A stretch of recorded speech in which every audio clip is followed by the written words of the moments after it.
John Marston and Arthur Morgan have taken some great vacations over the past months.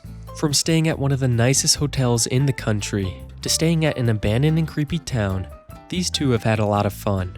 Both of their goals were to slow down and experience the world, so what better way to do that than take some nice vacations? This video today combines every single one, so get cozy and enjoy the relaxation.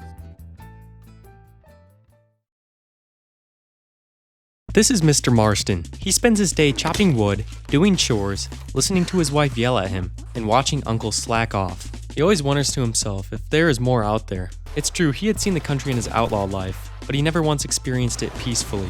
Today, John decided he would go out into the world to explore, and what better way to get a lay of the land than live in every single state on the map. He will be heading to the inhabitable snowy mountains in Ambarino, to the busy and bustling streets in Lemoyne.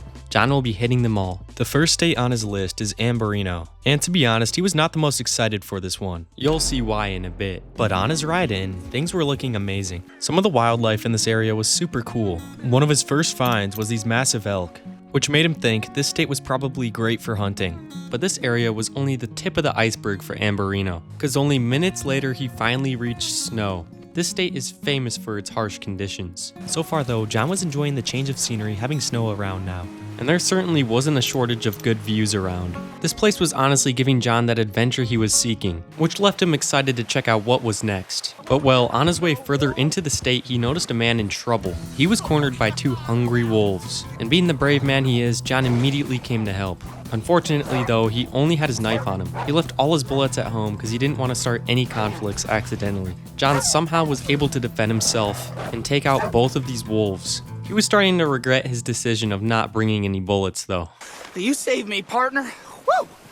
I was almost a meal there. Thankfully, John's work clearly paid off as he just saved a man's life. And well, that certainly was a crazy adventure to start this state. And since they were already dead, he decided to take the pelts off both of the wolves in case he needed some extra warmth in the night. After that craziness, he was in the mood for some chill activities though, so that was up next. The first step of that plan though was to stop at this nearby lake. He was going to set up camp here for the day. See, that was one of the requirements John gave himself for this challenge. He was going to spend multiple nights in each state, but one of those nights would have to be camping. Starting off in Ambarino, at Lake Isabella. He quickly set his camp up right on the lake. He was glad he did because it was getting cold and snowy. The only problem was he was starving, and being on a frozen lake, he had to find some open water, which thankfully wasn't far away as it was time for some fishing. As he casted, he knew this would be a golden spot. There was so many fish in the water, and it was only a short time before he hooked one of them. He got this thing to shore right away, knowing he was going to keep it. Yeah. You're all right. And even though it was a tiny bluegill, it was gonna do the job. All he cared about right now was getting a quick meal in and some warmth, since these were some brutal conditions compared to his home in New Austin. Therefore, he decided to hit an early bedtime to get prepared for the next day. He woke up to some amazing colors in the morning, and with a clear sky now, Lake Isabella looked amazing. That truly was one of the best perks of Ambarino, the scenery. It was time to pack up his camp though, and get his next day started in this first state. On the journey to his next place, he noticed something though. He stumbled across an old camp, and the first thing he saw was a dead horse. He really wondered why this thing was gutted too, because there was another creepy thing about this place. Just at the other side of the camp, there were two frozen dead people. This truly startled John, and it made him realize the severity of the conditions out here. And when he walked closer, he noticed they were holding something, so he grabbed it. It appeared to be some sort of map or drawing. He couldn't quite tell what it meant. And well, certainly this whole thing was creepy, but John decided he had enough messing around and it was time to get going again. Today he was heading to one of the most iconic locations this state had to offer, and this was going to be a place he had not seen in years, as he was now at the town of Coulter. And well, as he walked in, he felt a wave of nostalgia. Everything here looked the same as when the gang left.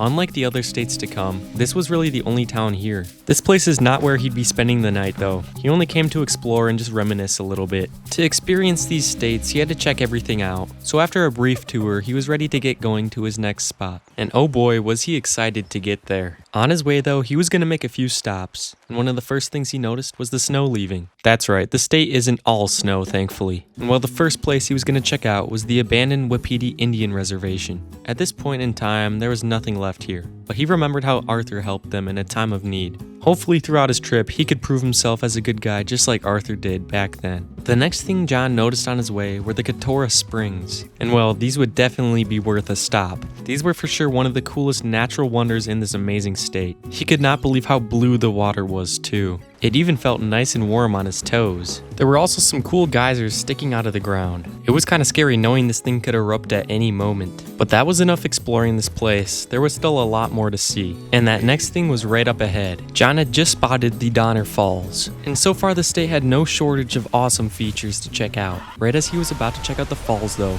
he heard something in the distance. It was a man struggling in a bear trap. John knew what he had to do. He was going to be a good man.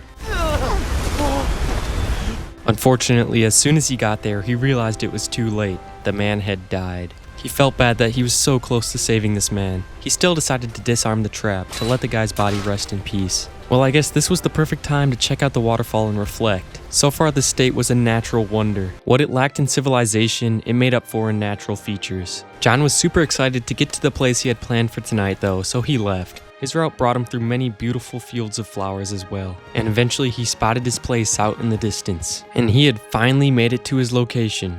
He was at his favorite cabin known as the Loft. This is probably the best place to stay in the entire state.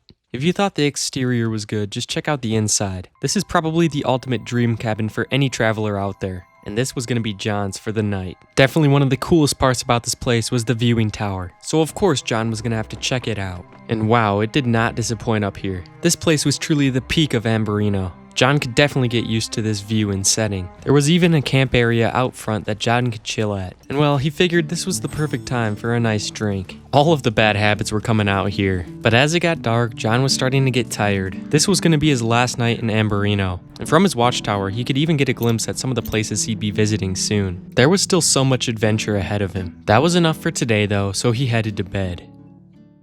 The next morning, he woke up ready to start the day, since he was finally leaving Ambarino and heading to the next state. On his way to the next place though, he has two quick favors to ask of you. The first being a sub if you're enjoying the video, and the second is to drop a hype on the video by clicking the button below, since he loves being hyped up. Thank you guys, now back to the video. Just like that, John had crossed the state borderline. It was now in New Hanover and the landscape couldn't be any different. He immediately saw signs of civilization that Ambarino was missing as well. He had stumbled across the abandoned kerosene and tar factory. This place was owned by Leviticus Cornwall a long time ago, and it's safe to say this place had changed a lot since he had last seen it. It had become yet another sign of passing time. But this isn't what John was here for. He still had the whole state to explore. Just like the last state, he was going to have to camp out tonight, so that was his to-do list for now. While riding, he noticed a blind man on the side of the path. He remembered his goal was to be a good man, so he gave him some change. Right behind him though, he noticed there were multiple lawmen. This was a clear sign he was now in a state of civilization, unlike Ambarino.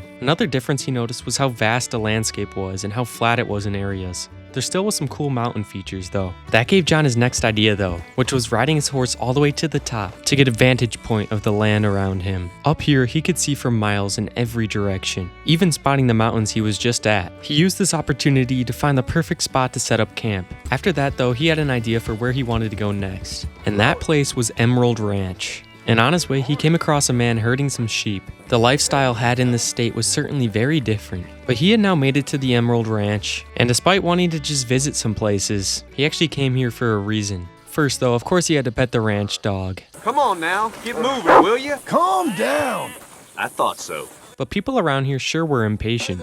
Okay, so the reason he came here was this man right here. John wanted to stock up on some supplies for his adventures. After buying some dinner for tonight and some food for the future, he was ready to leave. Eventually, he made it back to his campsite and decided it was good time for some dinner. Well, with that, of course he had to have another drink for tonight. But that was enough for John's first day in New Hanover. He had a busy day ahead of him tomorrow. The next morning, he took his campsite down right away. it was time for him to really explore the state. He was finally going to be heading to some civilization, and that place was the town of Valentine. This sure was something different that Amberino did not have. That was an actual living and breathing town. And honestly, John was excited to experience it. The very first thing he decided to do was head to his hotel. He wondered how this would stack up to the cabin he just stayed in Amberino. He opened the door to find a very nice room. Obviously not as spacious, but it came with the perk of being in a town. Not to mention, it also had a giant bed. And there was a nice shared balcony that the guests of the hotel could use. After checking it out, John hit the town though because he had an idea. That was getting a haircut. You know, he was in civilization now, he had to match the part. So he got his beard trimmed a bit to a nice goatee. And well, certainly he realized how dirty he was sitting in that chair. So that gave him another idea. It was time for a much needed bath. So far, he was making use of his time here in New Hanover. He was really living the life. And the crazy part is, this is not even close to the nicest city he'll visit on his adventure. He still had so many awesome locations to head to later on. After his bath, he was feeling awfully hungry. And well, that was perfect since a new restaurant recently opened here in town. They had every kind of soup for only 10 cents. What a deal. He was certainly gonna have to eat here again another time. And well, after that, it was getting a little later, and John had the perfect plan to spend this night. It was time for some bar hopping. Valentine had 2 major saloons, so of course he was gonna have to get a drink at both of them. He realized one of the benefits of New Hanover was he could actually talk to people.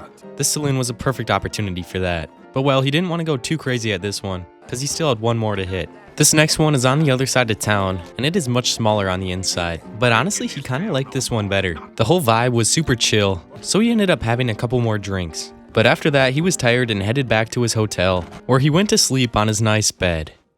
John was ready to continue his adventure in New Hanover. He started off this morning headed to the general store. He was going to stock up on some food for later, and that included getting himself a chocolate bar. Now though, it was time to leave Valentine because he had one more stop in the state. This next town is one of the most unique he'd find on his journey. That place was Van Horn. There are 0 laws in this town. Basically anything goes in this rundown town, making it a must-visit staple of New Hanover for any visitor. Well, John certainly knew this place pretty well by now, so he headed to one of his favorite spots here. This room was full of free alcohol, and today there were plenty of beers to be had. That meant, of course, John had a couple of them. And afterwards, he decided he wanted to check out the coastline. There were a bunch of boats on shore, and John decided to take a walk on one of them. And what do you know, up top, he ended up finding some more free beer. And well, after a couple, his decision-making skills started to fade. Up top here, he got a great view of the river, which made him want to jump. Well, he certainly forgot he could not swim. To his luck though, the water was not deep at all. John realized that was an absolute blast though, so it was time for round 2. And this time he could jump knowing he would not drown. So that is a perfect example of why Van Horn is awesome. After his fun, John headed back into town, and what better place to pick than the saloon. But as soon as he walked in, he bumped a man. Don't you push me! And well, the guy was certainly not happy about it. See, since there is no law enforcement here, personal matters are dealt with duels, and John was just challenged to one. Ready, set, fall? Well, that was awkward. The man just fell. He must have been a little too intoxicated. But hey, that's life in Van Horn for you. John could actually enjoy the saloon now. He wasn't here for more drinks though, but rather a nice meal.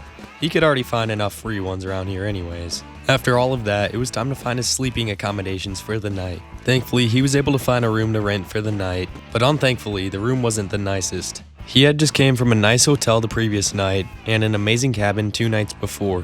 This one wasn't all that bad though. It had a bed, and some other nice things. There was also a nice balcony area he could look out from. But just like that, night arrived, which meant it was time for him to head to bed. John's time in New Hanover was officially over. He was excited though to see what the new state had to bring him. After not long of riding, he saw something in the distance. This was the massive city he'd be heading to later. But for now, he was officially just heading into the next state, which was Lemoyne. The landscape and vibe was completely different down here. John was now in the south. One of the first things he saw on his way in was this abandoned town. This place was once called Pleasance. It looked like there hadn't been anyone here for a while. This place had a very creepy vibe though. This shed back here said "Stay Out Plague." And after reading all these tombstones, it appeared like most of the town had been murdered. Well, that was a little creepy, but a cool first stop for John in Lemoyne. And after that, it was time to get back on the trail. On his way, John noticed a nice looking vantage point. From up here, he could see a lot. The first thing he noticed were these men practicing their shooting. And then he saw a bunch of the towns he'd be visiting later. But after that, he wanted to be friendly and introduce himself to these guys down below. After all, he was in a new state, so he thought this would be nice. But oh boy, was that the opposite of what he expected. These were the Lemoyne Raiders. They were out to kill him. John and his horse had to run for their lives now. But thankfully, after a couple of minutes, they had lost them. John was safe for now, so he decided to set up camp. And so far, he was really enjoying the scenery around this state. He even decided to camp just outside of the town he'd be heading to tomorrow. But by now, it was getting later, so he decided to eat his chocolate bar and finally have a quick drink before calling it a night. He was ready to explore Lemoyne. John woke up the next morning to a crazy looking sky, and so far all of these states were looking amazing. Today, he was heading to the first town within Lemoyne. That was Rhodes. Good thing the ride was not far at all, since John really liked coming to this place. It was a smaller, more rugged southern town, but it always provided him a great experience. John's first move here was heading to the saloon. This was honestly one of his favorites in the entire country. Or has you forgotten all about us? Well, oops, it looked like John ran into some Lemoyne Raiders here, and word had spread about his previous encounter. Gonna take care of you! He was gonna have to deal with him now. It was honestly almost comical how easy this was for John. This 2v1 was so far light work for him. John decided he was gonna fight dirty and end this with a knife. Well, he for sure sent a message to the Lemoyne Raiders to not mess with him anymore. But unfortunately now, he was gonna have to wait a bit to use the saloon. That meant though that he could spend some time in the rest of the town. And wow, was it a nice day outside in Lemoyne. This state for sure had some nice weather. But as John walked into town, he noticed a Civil War veteran. He remembered he was supposed to be a good guy, so he decided to chat with him. You know, there was a fella I used to see with you a few years back. He was tall and a moody face. Yeah, Arthur. Well, it turned out this man had actually met Arthur. John was sure glad he talked to him for a bit. But the real reason he headed into town was the gunsmith. Yeah, his trip was clearly getting too dangerous. He needed to stock up on some bullets. Now he could certainly feel a little more safe walking around. But as he walked back into the street, he came across something crazy. This was one of the worst wagon traffic jams he had ever seen. The whole road was going to be piled up at this point. Well, I guess thankfully he was lucky it wasn't his problem. And by now the saloon was back open for business. So John walked in ready for a nice meal. He ended up going for the famous catfish. And not gonna lie, it was pretty good. And well, he was at the saloon, he had to get a drink. But this place wasn't only for drinks and food. This is where John would be spending the night. The room here was simple but very nice. The bed looked pretty solid, and it overall had a chill vibe. There was one rule that John felt like breaking though. Yeah, John felt this was the perfect place to light one up.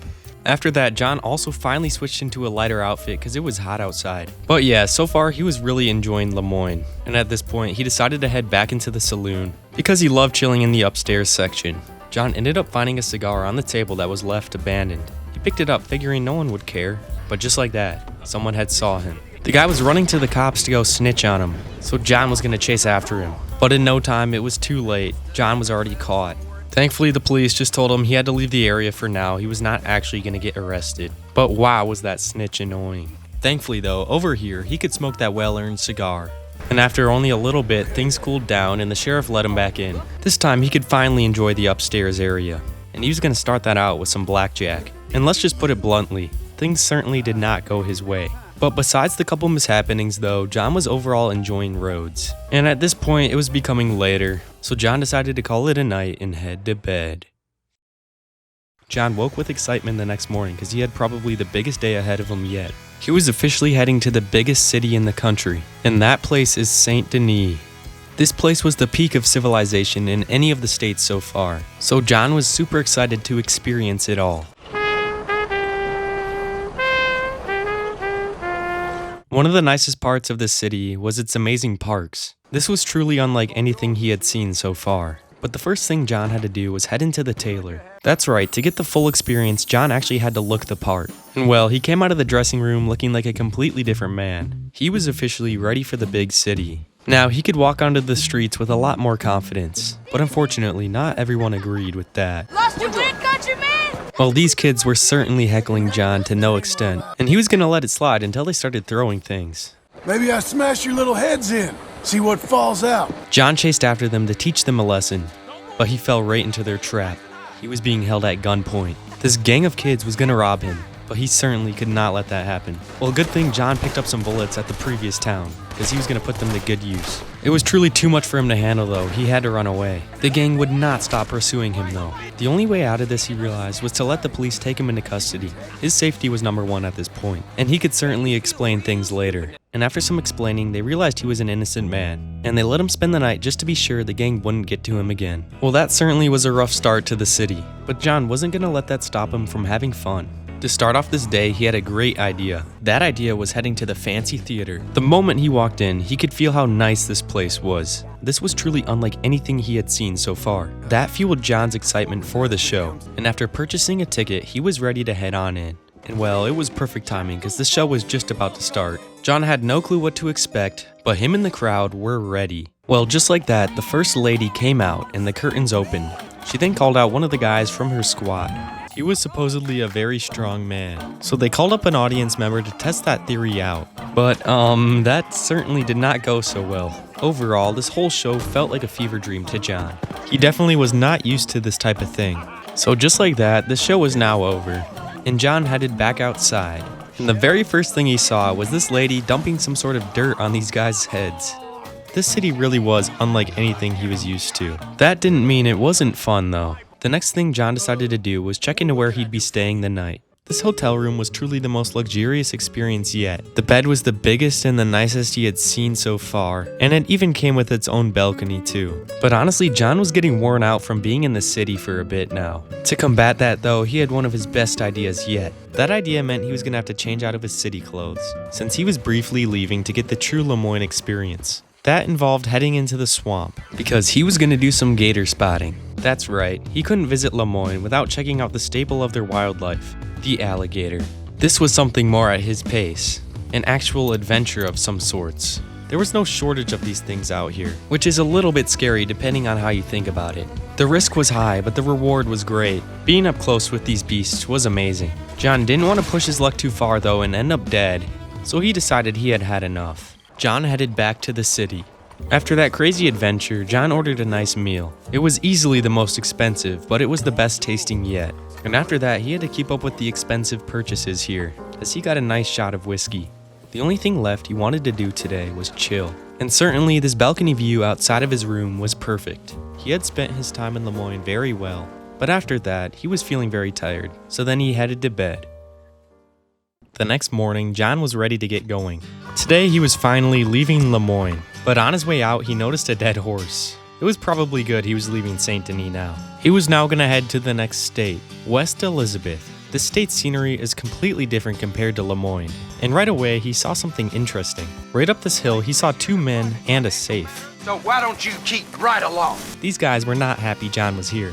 And with no warning, they started firing. John was super happy he had stocked up on some bullets, as he took them out with ease. Now he was a lucky man. This safe was all his. He really didn't know how to open it though. None of the bullets were piercing anything. That was until he had a great idea though. He was gonna chuck some dynamite at it. And thankfully, that did the job perfectly. That was a nice free $40 to fund his trip. And so far, this was a crazy start to West Elizabeth. John was ready to get back on the trail though, because he had an amazing first stop to hit. For his first night here, he was going to camp in the famous Big Valley. This is by far one of the best natural landscapes of this state. It was going to be hard for any other place to top this one. This valley was between some massive mountains, and it just made it look incredible. Therefore, John decided he'd set up camp right here in the middle. One of his favorite things about this place was probably the purple flowers. But there was no time for admiring because John had an amazing idea. This would be the perfect place to hunt for dinner. John sprinted into action. Right up ahead, he noticed some pronghorns. And after sneaking up, John got a perfect shot on one of them. His mission was completed. He wanted to bring this thing out of the bushes so he could get a better look at it though. This would be a nice dinner for tonight. And also, he could take the pelt for anything else he needed. But after that, he was pretty hungry, so it was good to get it over the fire. And slowly as the sun started to set, the vibes just got better and better. This state for sure was one of his favorites so far. Once it got dark though, John realized this place would be amazing for stargazing. And yeah, he definitely wasn't wrong as there was zero light pollution out here. He could see everything. But after that, John was ready to call it a night and head to bed. The next morning when John woke up, he was met with an amazing sunrise. He could only hope at this point that West Elizabeth would continue to impress him. So hopefully this town up next would be awesome. John loved the town of Strawberry, so this place would definitely keep West Elizabeth high on his list. The first thing he saw in town was a cat. This guy was a very cute first greeting. One of John's favorite things about this town though was the fact that it was on a river. It really gave it a great charm that made everything come together. The first thing John wanted to do in Strawberry though was head over to the butcher. You know, he had to get a little profit for his hunting yesterday. So after that, he decided to use his money at the general store because he had one of his biggest plans of the entire trip today. John was actually going to leave the town briefly because he was going to be going on one of the best hikes in the country. This trail was going to lead him all the way up to the peak of Mount Shan, and in no time the difficulty started to ramp up. There was going to be many switchbacks to get to the top, and at this next one the view started to get amazing. John was already getting super high up, but that didn't mean there wasn't a lot to go. So just like that, he continued up the more and more dangerous trail, and in no time it was already starting to get snowy. Right at this next switchback though, John spotted something alarming. This was a skeleton of a giant human. Well, that certainly was not something he expected to see, but it was a brief reminder of what could happen up here. Just like that though, John could finally see the peak. It was now within reach, but there was one major problem. John could not quite get to the top without slipping down, and after trying multiple times, he realized how dangerous this was. Oh my gosh, that was too close for comfort there. John had had enough of this mountain. So well, after nearly falling to his death, he needed something to chill him down. Hey though, at least this place provided him with an amazing view of the big valley he was just in. But yeah, after that, John decided he wanted to head down. And in no time, he was back to Strawberry. Now that he was back in town, he could check into his lodging for the night too. He was staying in a room at the Welcome Center that was one of his personal favorites. This one never failed him, it was always a great option. It had by far one of the biggest and nicest beds, and even its own private balcony view of the entire town. This feature right here is why it was always one of his favorites to stay at. But yeah, after that near-death incident, John decided he was going to chill for the rest of the day. And after a little bit, it started to get darker. And of course, he was very tired from his hike, so he decided to head to bed. The next morning, John was ready for one last stop in West Elizabeth before he left. That's right, it was time to leave Strawberry, because he had one last major place to hit before he left to the last state. John was finally heading to the town of Blackwater, and well, obviously this is his hometown, so he was not going to be spending the night here, but he still had some ideas. This city was the only place that could somewhat rival Saint Denis in terms of civilization, and after being here only 5 minutes, he somehow found Uncle already getting into trouble. Some help you were. You were fine. Didn't feel so fine. Yeah, this is why John didn't plan on staying here too long. Well, after his travels, John was getting hungry, so he decided to order the famous peach cobbler. It was definitely worth stopping here for. But after that, John had one last idea for Blackwater before he left. That was heading to the movies. This would be a perfect way to get a vibe of the civilization here, since John was still not used to movies and this new technology coming out. But yeah, he always enjoyed watching the new motion pictures. This one ended up being pretty funny, but after it was over, John was ready to leave. He still had one final state to head to, and this last one was New Austin. This state was a complete change in scenery and wildlife, and right away, he noticed some wild horses. John figured this was the perfect opportunity to practice his lasso skills. Yeah, that's right, he certainly still had it in him. But that was enough messing around, he had a cool place to check out here first. John was going to check out one of the coolest natural features of this state, the canyons. Yeah, these things were pretty grand, and they were super unique compared to anything else the other states had. John even spotted some guys at the bottom, so he wanted to check it out for himself. It was time to head down into the canyon. But oh boy, did that turn out to be another huge mistake on John's part. These guys immediately started shooting at him. And well, that was not a great escape. At this point, he just had to run for his life. This must have been some sort of gang down here. These purchased bullets were sure coming in use though, thankfully. So he was somehow able to get himself out of that one. But yeah, he certainly learned his lesson about going down into the canyon. He was just gonna stick to looking from above. But wow, this part of the canyon looked the best so far. It was good enough, he decided to set up camp right outside of it. This time he set it up right underneath a giant tree. In this state, he was gonna have to do whatever to keep out of the sun for too long. The best part about this campsite though, was he was just steps away from an amazing view. John was also happy because he had some leftover pronghorn from the hunt before. And after that, he had really nothing else he wanted to do today besides chill. And wow, the sunset was crazy here in New Austin. Tomorrow would be his final day of his adventure. He woke up to a nice and warm vibe this morning, and he could watch as the sun rose over the horizon. He had an amazing plan for his last day of this adventure. Instead of spending the night at another hotel, he'd be checking out another one of his favorite cabins of all time. On his way though, he came across one of the best views in the entire country. Up here, he could see for miles. And that's right, he was even looking at Mexico. But after that, on his way to the cabin, he had to check out one of the staples of New Austin, That was the plague-ridden town of Armadillo. Well, yeah, clearly this was the reason he would not be spending the night here. He did not want to end up like these people.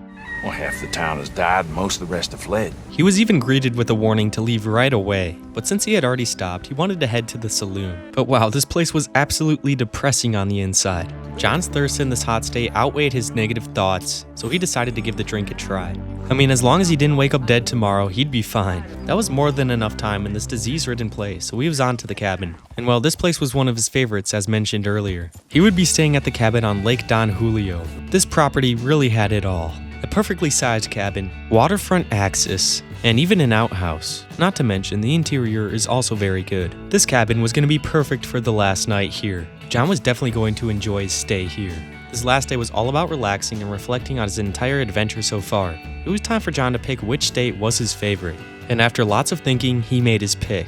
West Elizabeth was ultimately his favorite. It honestly had the best of every state in one. It had the amazing scenery and mountains of Amberino. It had the chill small towns like New Hanover. It had the new and upcoming civilization of Lemoyne. And it even had some of the deserts like New Austin. West Elizabeth was truly the ultimate state. This adventure was truly amazing for John. He got to experience every state to its fullest. Every single one had its own perks, but West Elizabeth ended up taking it. But yes, that was it. It was time for John to head home.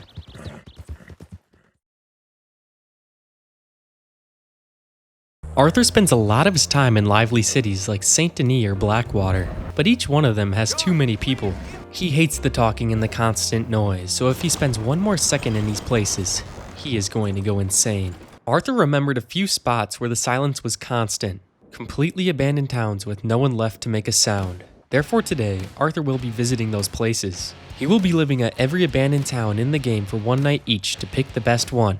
Now to grade each town, Arthur will be using 3 main criteria points. The first is the remaining buildings, the second is the usable amenities, and the third is the overall livability vibe. So now that is enough waiting, Arthur cannot wait to get this adventure started.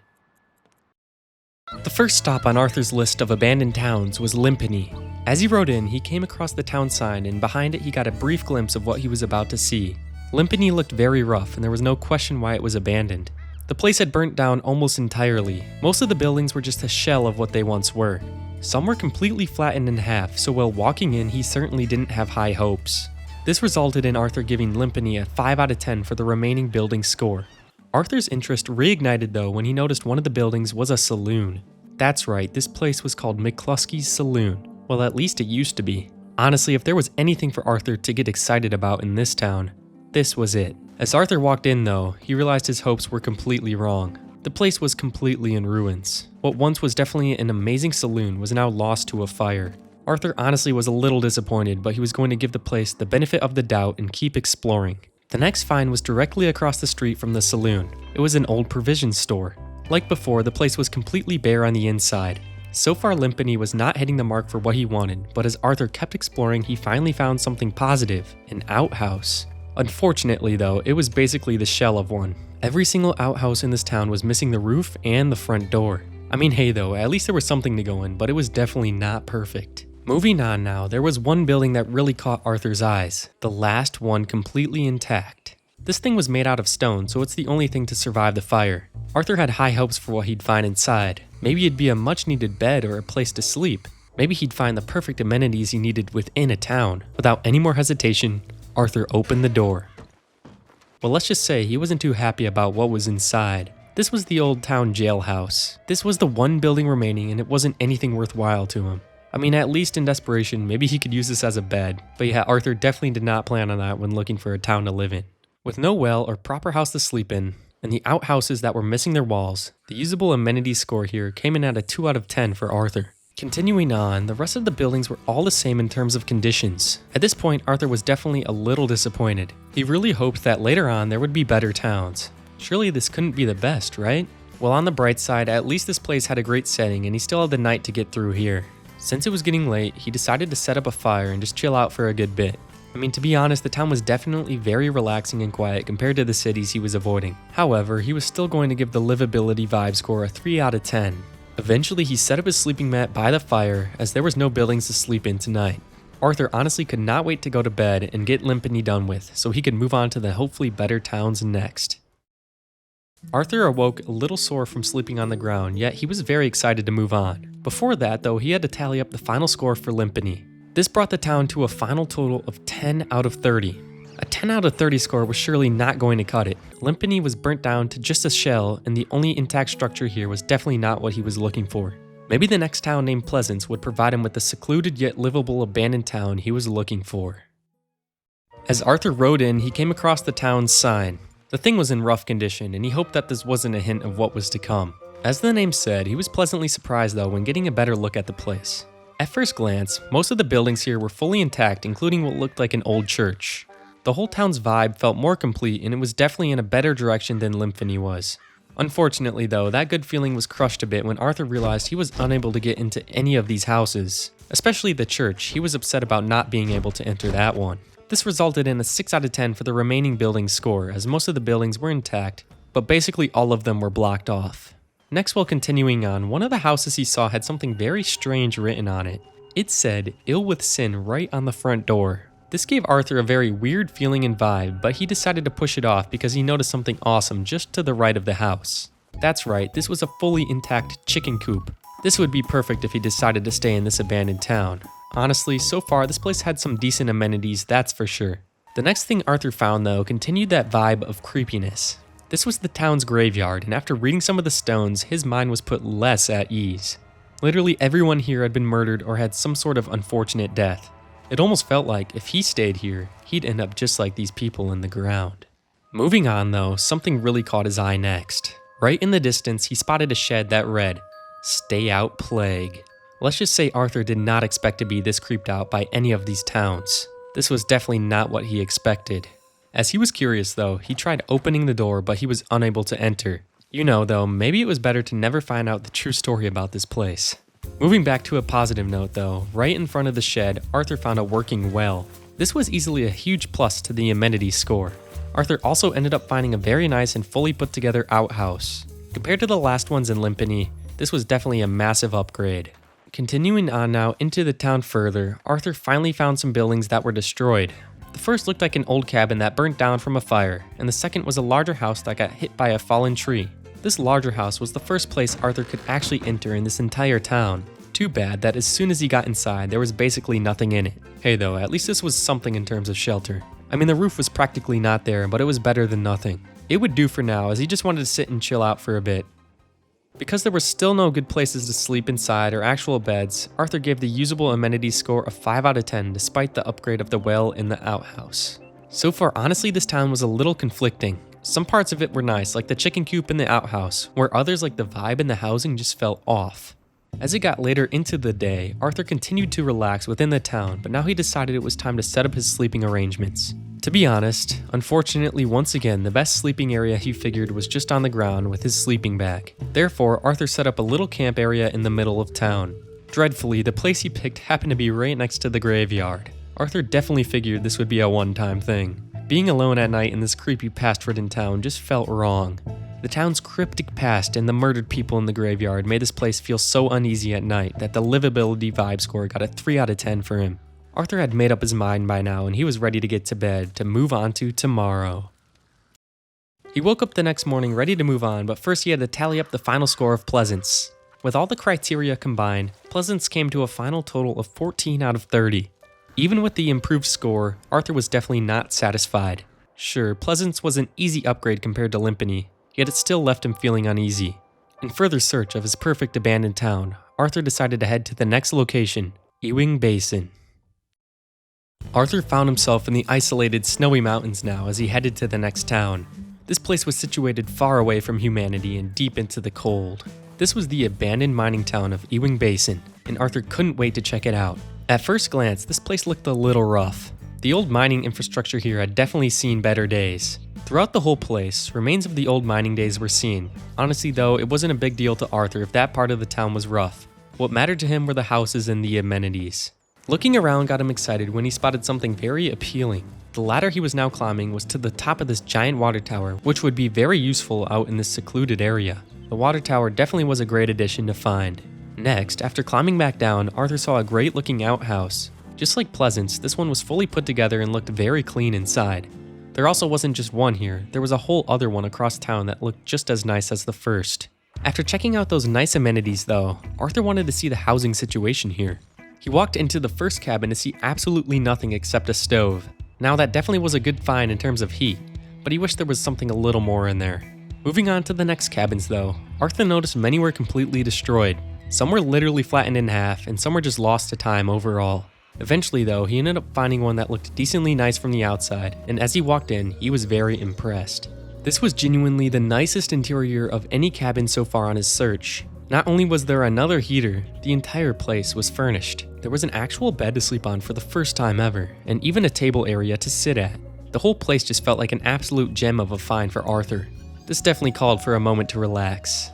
All of these cabins resulted in a 7 out of 10 for the remaining building's score. After that, he continued to scan of the cabins. In the next one, he found even more places to sleep and even some nice storage areas. Eventually, as he kept looking though, he found a great potential work area on the side of the main cabin. It was a covered section where he could maybe set up a workbench of sorts.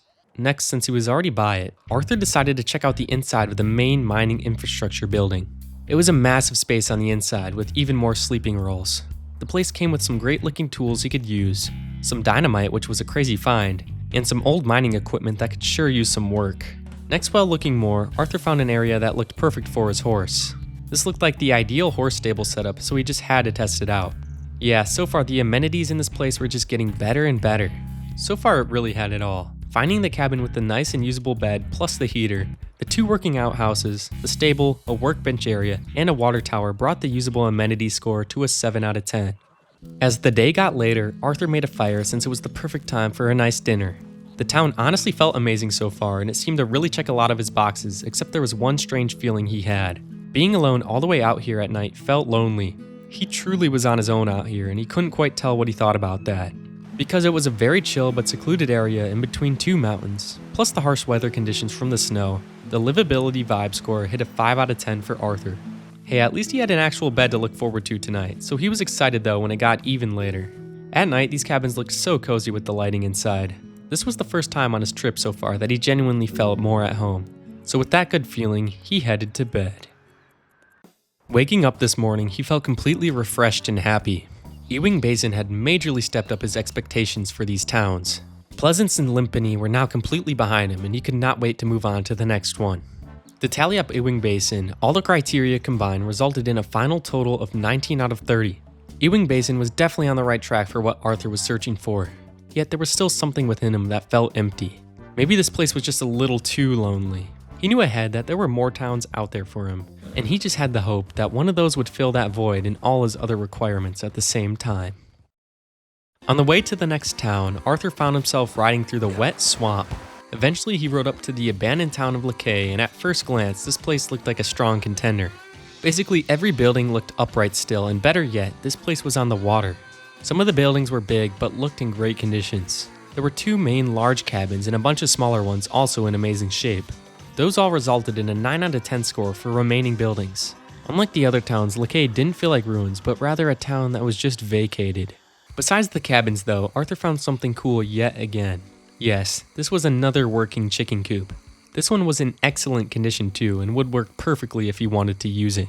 The next piece of infrastructure he found was also very useful. This was a working and intact water silo. This thing would be perfect to help him live in the swamp if he chose this place. After all those finds though, Arthur wanted to explore the inside of some of the cabins.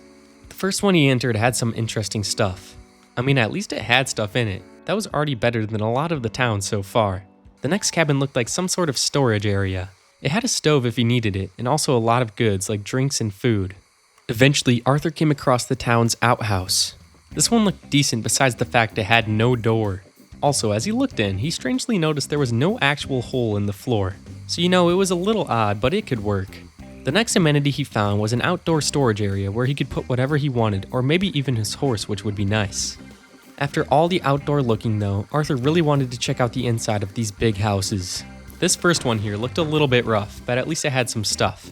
In the back room, he found the sleeping area with various different options. The first 2 were hammocks, which looked like they could be relaxing to lay in. The second was a mat on the floor, which unfortunately looked way less comfortable in comparison though.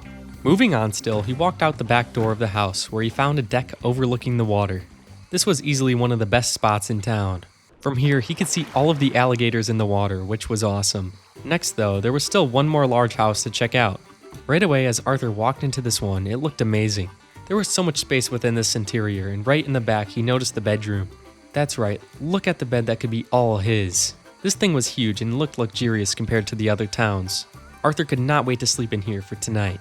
As he moved on, the house only kept lifting his spirits. There was an entire kitchen in this place, which would be a nice amenity to have while living here. Outside, this house also had a deck area in the back which overlooked the water too. So honestly, this place had a really great feeling so far. Arthur gave the usable amenities a perfect score of 10 out of 10. As he chilled out, he could really imagine himself staying here for good. The day went on and he ended up setting up a fire to relax until night. Honestly, nighttime here felt less lonely and instead more warm, because the main cabin was so nice for an abandoned town. Even though it was a little wet and mucky in the swamp, the livability vibe score hit an 8 out of 10 for Arthur. As he walked over to the mansion of a cabin, he felt excited to sleep in his giant bed tonight. This right here was going to be amazing. As Arthur woke up, he felt very refreshed. Lakay had been such an amazing town so far. To total up Lakay, all of the criteria combined resulted in a final score of 27 out of 30. Now this town was an absolute upswing. Honestly, in Arthur's opinion, it was a near perfect living experience. It basically had every requirement he was looking for. If he stopped now here at Lakay, he'd definitely be happy. Except there was still one more town he could visit. Who knew, if he stopped now, maybe he'd be missing out on an even better town. Arthur found himself returning to the mountain snow and cold for his last abandoned town. As he rode in close and hitched his horse right up, he knew this one was going to be good. Arthur was now at the town of Coulter, and right away it was looking like one of the best towns yet. Now once again, this was a very secluded mountain area, but honestly the vibe compared to Ewing Basin just felt better. First of all, right away Arthur found a working well, which was an absolute goldmine of a find out here in the snow. The second nice thing that he noticed right away that he had already used coming in were the horse hitching posts. These were the first in any town so far, so that was very convenient. In terms of the buildings still here though, most were in great looking shape. One cabin looked good as new while the other looked a little rougher, but not terrible. Not to mention there was an entire barn, but Arthur would check that out later. Towards the edge of town is where things got a bit rough though. The old church was completely in ruins now, which was unfortunate, and also the old stable area could definitely use some work. Arthur even ended up finding a cabin that barely even existed anymore. That resulted in Arthur giving the town a 9 out of 10 score for the remaining buildings. On the side of this cabin, he found the main amenity he was always looking for now, an outhouse. This one looked fairly put together besides the fact that the door was a little off its hinges, and the inside was completely full of snow. It was nothing that couldn't be fixed up though, thankfully. After his outside exploration, Arthur decided he wanted to see the inside of these places. In the first cabin, he ended up finding what once looked like a bunk bed. He sure hoped this wasn't an indicator for the rest of the interiors. At least this place had a much needed stove though. The next cabin looked amazing as he walked in. The first thing he noticed was the giant stone fireplace. This was an absolute deluxe amenity for a cabin in the snowy mountains. Next in this cabin, Arthur found not just one bedroom, but 2 of them with fully working beds.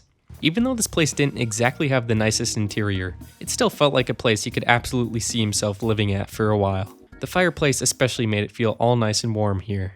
The next cabin he entered was fairly large, but it was generally empty. It did have another smaller stone fireplace though, which was nice of course. Now though, it was time for what Arthur was excited for. He wanted to see the state of this barn. First he ended up checking out the working area to the side of it. This place would serve as a great kitchen or just a place to work in general.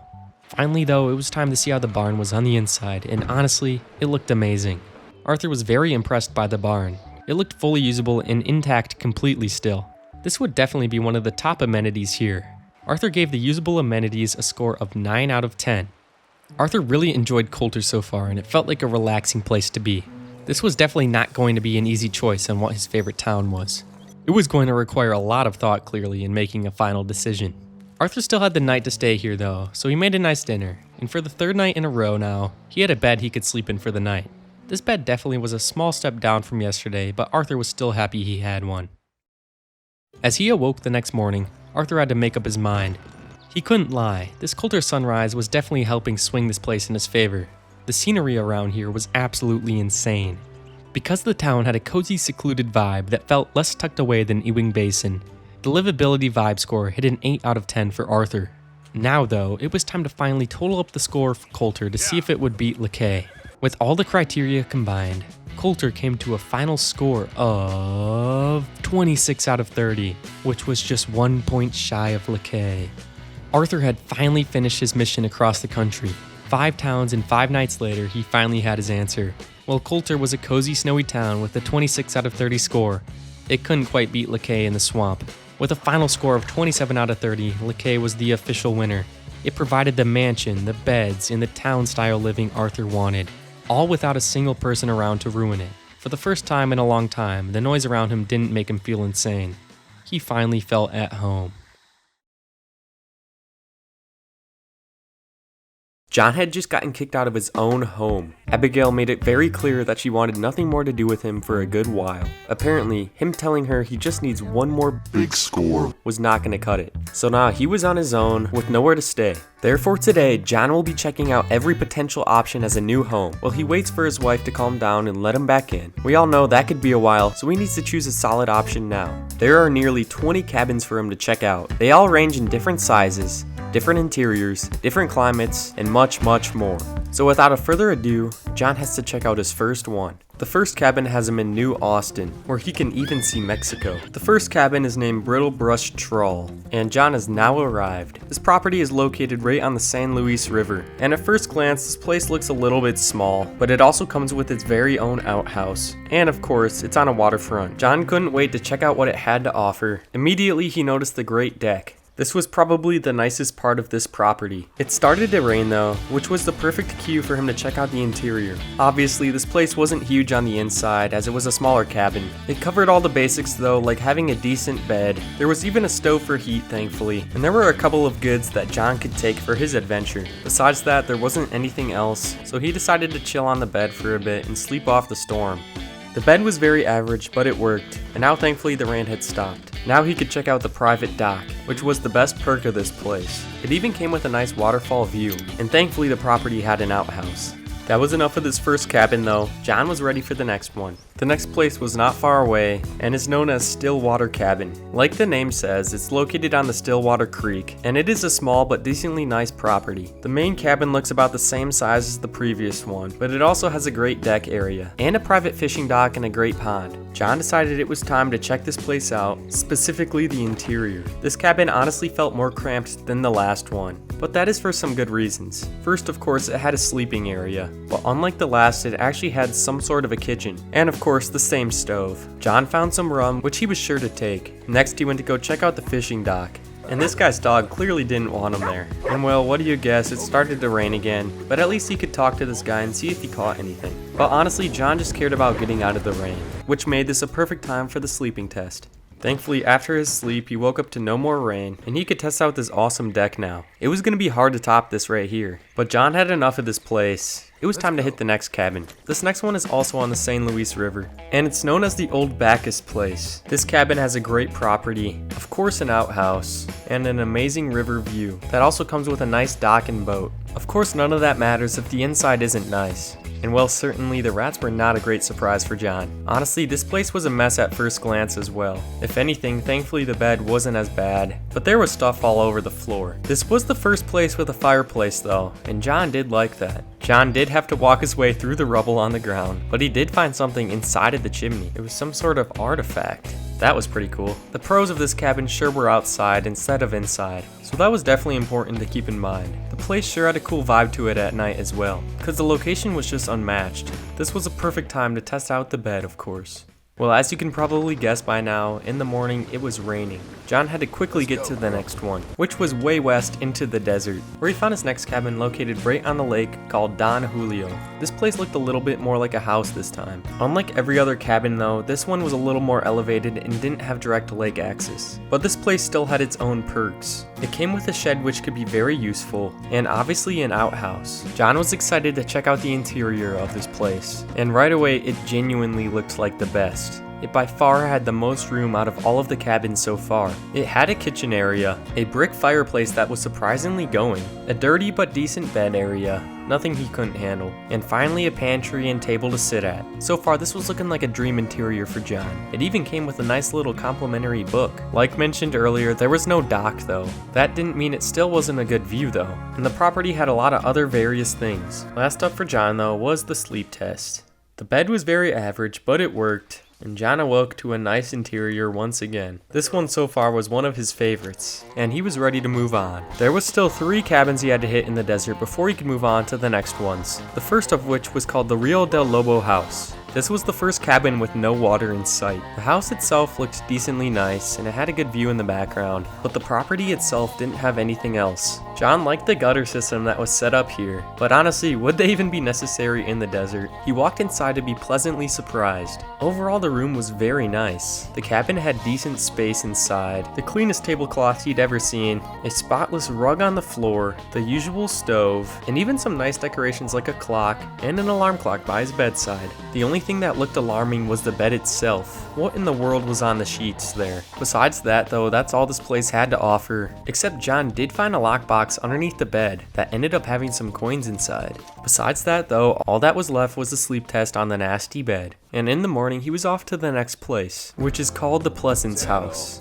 This cabin honestly looked very nice to John, although there was no water around the property again. Thankfully though, unlike the last one, there was an outhouse. John was curious to see if the interior could live up to the exterior, and right away it looked like it was going to, because it was spacious in here and very clean. This looked to be one of the nicer beds of the trip so far. There was a nice table and kitchen area that even had water. The stove looked top notch as well. John also really loved the addition of these nice paintings within the cabin. He also found an unlocked chest that had a money clip inside. Another perk of the place was the decently sized property outside, and he sure was glad there was an outhouse. Along the side of the house was a nice little storage area as well, which is always a perk. But that was about it for this cabin, so he decided to head for the bed test. The next morning he woke up, as it was time for the final cabin in the desert. John could see it off in the distance, but as soon as he got close, it erupted.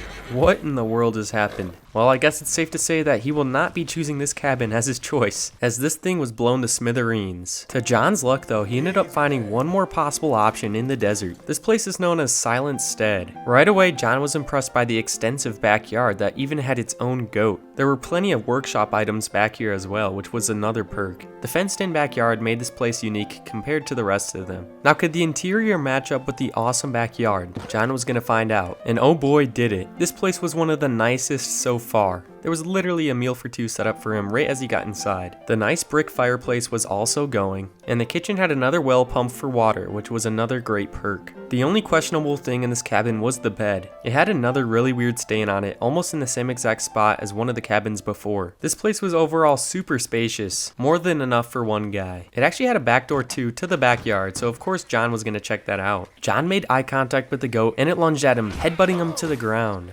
Well, he sure wasn't expecting that. Potentially that might affect his decision making on this cabin. Well, at least he had the goat under control at this point. That was a little rough though. John decided that was enough for today, so of course it was time for the bed test. Well, he couldn't believe he was finally done with all of the desert cabins. John honestly did like some of the cabins so far. Specifically, the Lake Don Julio house was his favorite because it had a mix of everything good. However, none of them completely stuck out to him yet, which means he is not choosing a final cabin just yet. He's still gonna go on the lookout for the absolute perfect one. Thankfully for him, there are some coming up that are truly above and beyond anything he has seen so far, but there are also some that he may regret visiting. But it's completely up to John to see what he thinks of them, so he has to hit them all, starting with this next one. This cabin is known as Swadlost Point, and it is sitting right on the Aurora Basin. The overall exterior of the cabin doesn't look in pristine condition, but the location sure makes up for that part. How will the interior be though? That's up next. At first glance, the place isn't all that bad, but it's really nothing special. There is a decent amount of space though.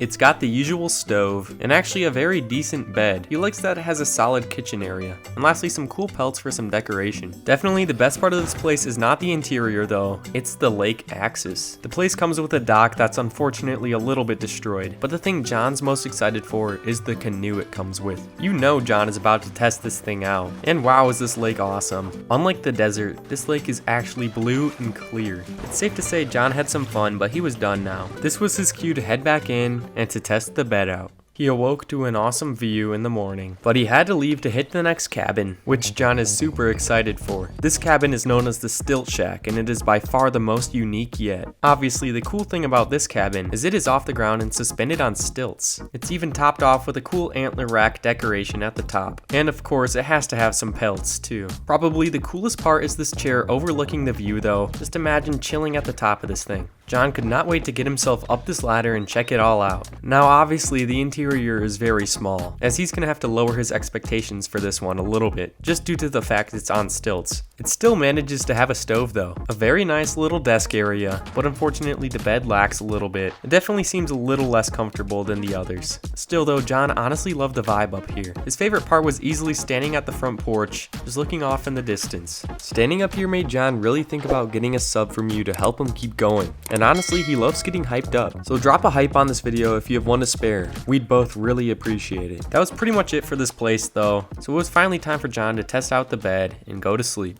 The next morning he climbed down the ladder, but he felt a little more timid to go to the next locations though, since he was about to get hit with the blistering cold and snow. He was very shocked when he got to his first cabin though. The entire place was in complete disarray. Well, this supposedly is the Karen Lodge. There sure isn't much left of it though, the stove being the last thing remaining. Well, certainly John would not be spending the night here. That would be dangerous with no heat or shelter. I guess it's safe to say this was an easy one to check off his list. He still had another snowy one to head to though. And as John pulled up to the next cabin, he was confused. Apparently this is the last one he was supposed to be at. This was the real Karen Lodge. And well, at least this one was put together. He still had no clue what the last one was though. Clearly this thing didn't look insulated properly though. I guess at least it had an outhouse. And the location of this place was super amazing. But John was worried for the state of the interior. And to be honest, his fears were pretty justified, especially when getting a first glance at this place. Well, the ground wasn't really a floor, and there was zero mattress on this bed frame. I mean, hey, at least it had a table and chair, but it was gonna be a very cold night, that's for sure. Which led John to veto the place. He made the executive decision to dip, as he was already cold and not prepared wearing winter clothes. If he spent one night there, he might die, which is why he was ready to move on to the next cabin. This place was known as Dodd's Bluff, and yes, thankfully, it was out of the snow. Honestly, the whole place looked super average, except the view was amazing. John was ready to find a nice and warm interior, so we headed in. And oh my gosh, what in the world happened here? John could not believe his eyes right now. What had he just walked into? Well, there was currently 2 dead bodies on the floor of this cabin. At this point though, he really needed some rest, and the bed was calling his name. So we carefully walked around the dead bodies and over to the bed, where it was time for a much needed bed test. Well, apparently those dead bodies were in fact not a dream because they were still there. He couldn't believe he just slept with them there. Well, at least it was time for him to move on, as he came up on his most anticipated cabin yet. Welcome to the Loft. This may be the true pinnacle of cabins in this world. Just at a brief glance, John knew he was gonna love this place. Of course it had an outhouse. It even had a little tent area right beside it. Its most defining feature is its tower though. John could not wait to check this place out. And well, the inside did not disappoint. First of all, this place had its own mudroom entrance area, a nice looking stove, the absolute nicest bed that John had laid eyes on so far this entire adventure. The frame was literally gold. Of course there was a map on the wall, and a thing John couldn't wait to check out, the ladder to the top. It's safe to say that this place was absolutely massive. John was ready to climb up though, so he started his ascent. He was ready to check this out. The tower certainly didn't disappoint him. He could see for miles up here. This place certainly felt right for John. He couldn't forget though that there was many places ahead of him still that he had to check out. Obviously he liked this place, but who knew what he'd find in the future? He couldn't commit fully just yet. John had enough of the tower though and headed outside. There was one more super cool thing about this place: the basement. At this point, it's safe to say this was basically a dream home for John. Why would he even want to go home to the ranch with his wife at this point? But yeah, this basement had everything. Every possible tool he could need, let alone all of the newest and nicest things. This place was perfect for any type of project he needed to get done. That place was awesome, but he headed back inside because he was ready to sleep in the awesome bed.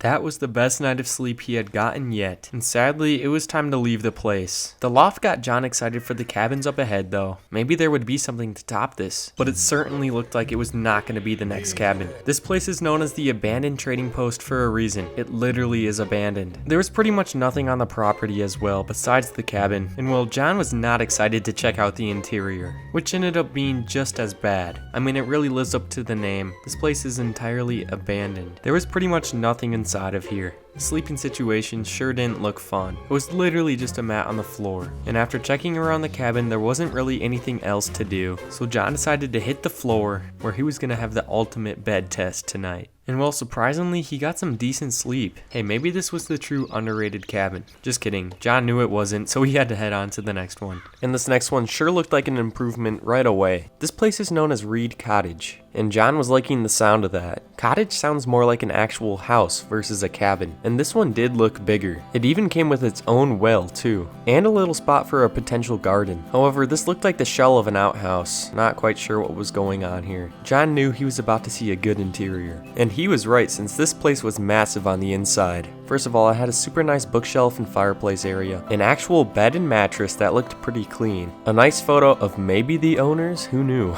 a massive kitchen area that spanned across the entire half of the building, which all made this place absolutely huge on the inside, and John overall was definitely a fan. After looking around, he found something inside of the chimney. It was some sort of map. Who knew what this led to or what it meant, but it was kind of cool to find. He went outside to look around the property, and he found a nice well. He also saw the wood storage on the side, which is always good to have, and just some other general storage on the other side of the house. That was basically it for this cottage though, so John hit the bed and went for the sleep test. Well, he woke up and of course it was raining outside, so he said bye to the cottage and left for the next one. And thankfully by the time he got there, the rain had stopped. This next place was called Deer Cottage. The overall vibe and everything looked almost identical, except this one actually had some plants growing in the little garden. Once again, it had a nice well though, and thankfully a working outhouse unlike the last one. John wondered if the inside would be very similar as well, and it sure was, as this place looked nearly identical to the last one. I mean, at least this time the fire was actually going, but the overall layout was the exact same. It had a bed, it had the massive kitchen, and even the same dining table area. John took advantage of the lit fireplace this time, and when looking through the drawers, he found something interesting on the top one. It read, "You want more than you have." Now, was that true? John had to reflect for a second. Maybe that was a sign. Were any of these various cabins going to be enough for him compared to his main home at Beecher's Hope? Well, he still had a couple left to go, so he was going to find out. He ended up finding a bunch of salted meat that he could have for dinner here. And after that, he briefly checked out the mini garden that was right out front. But that was enough for this place. It wasn't really anything special, so he just opted for the bed test. John woke up and realized he only had 2 cabins left on his adventure. He was nearly to the end, so he was excited to get going today. He was kind of confused when he arrived to his next cabin. It was currently in use by a rancher, and he sure didn't like John being there. The guy literally started shooting at him, so John had to sprint away on his horse. But at this point, it was self-defense, so we had to take him out. Well, I guess that certainly cleared the property up for John. This place was called Granger's Pig Farm, and John had no clue it was occupied. This property was cool though. It came with a chicken coop, a pig hanging ready for roasting, and obviously a bunch of pigs in a pig pen. This sure was a different type of ranching than John was used to. After that conflict though, John needed to chill for a bit, so he went to this fire and just sat down for a while. Only about a minute later though, another man appeared, and well, obviously he was not happy about John being there. And you know, John didn't feel like killing anyone else, so he just decided to leave and play it safe.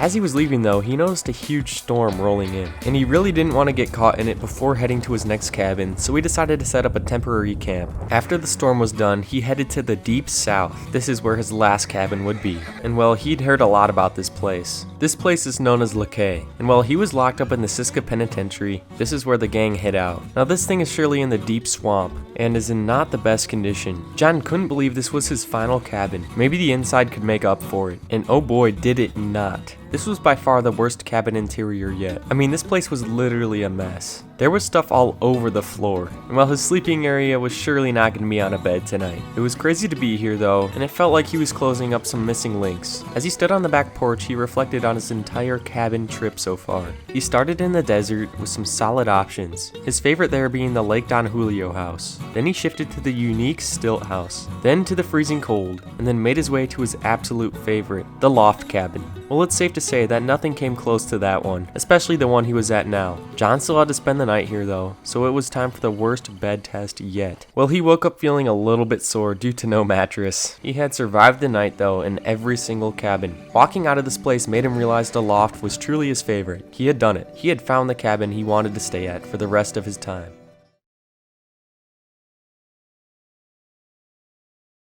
John was starting to go crazy on the ranch. It was workday after workday with little to no help from anyone else. John had big plans for his next trip, which he decided now was a perfect time for. John packed up and left his ranch. He was going on a camping adventure.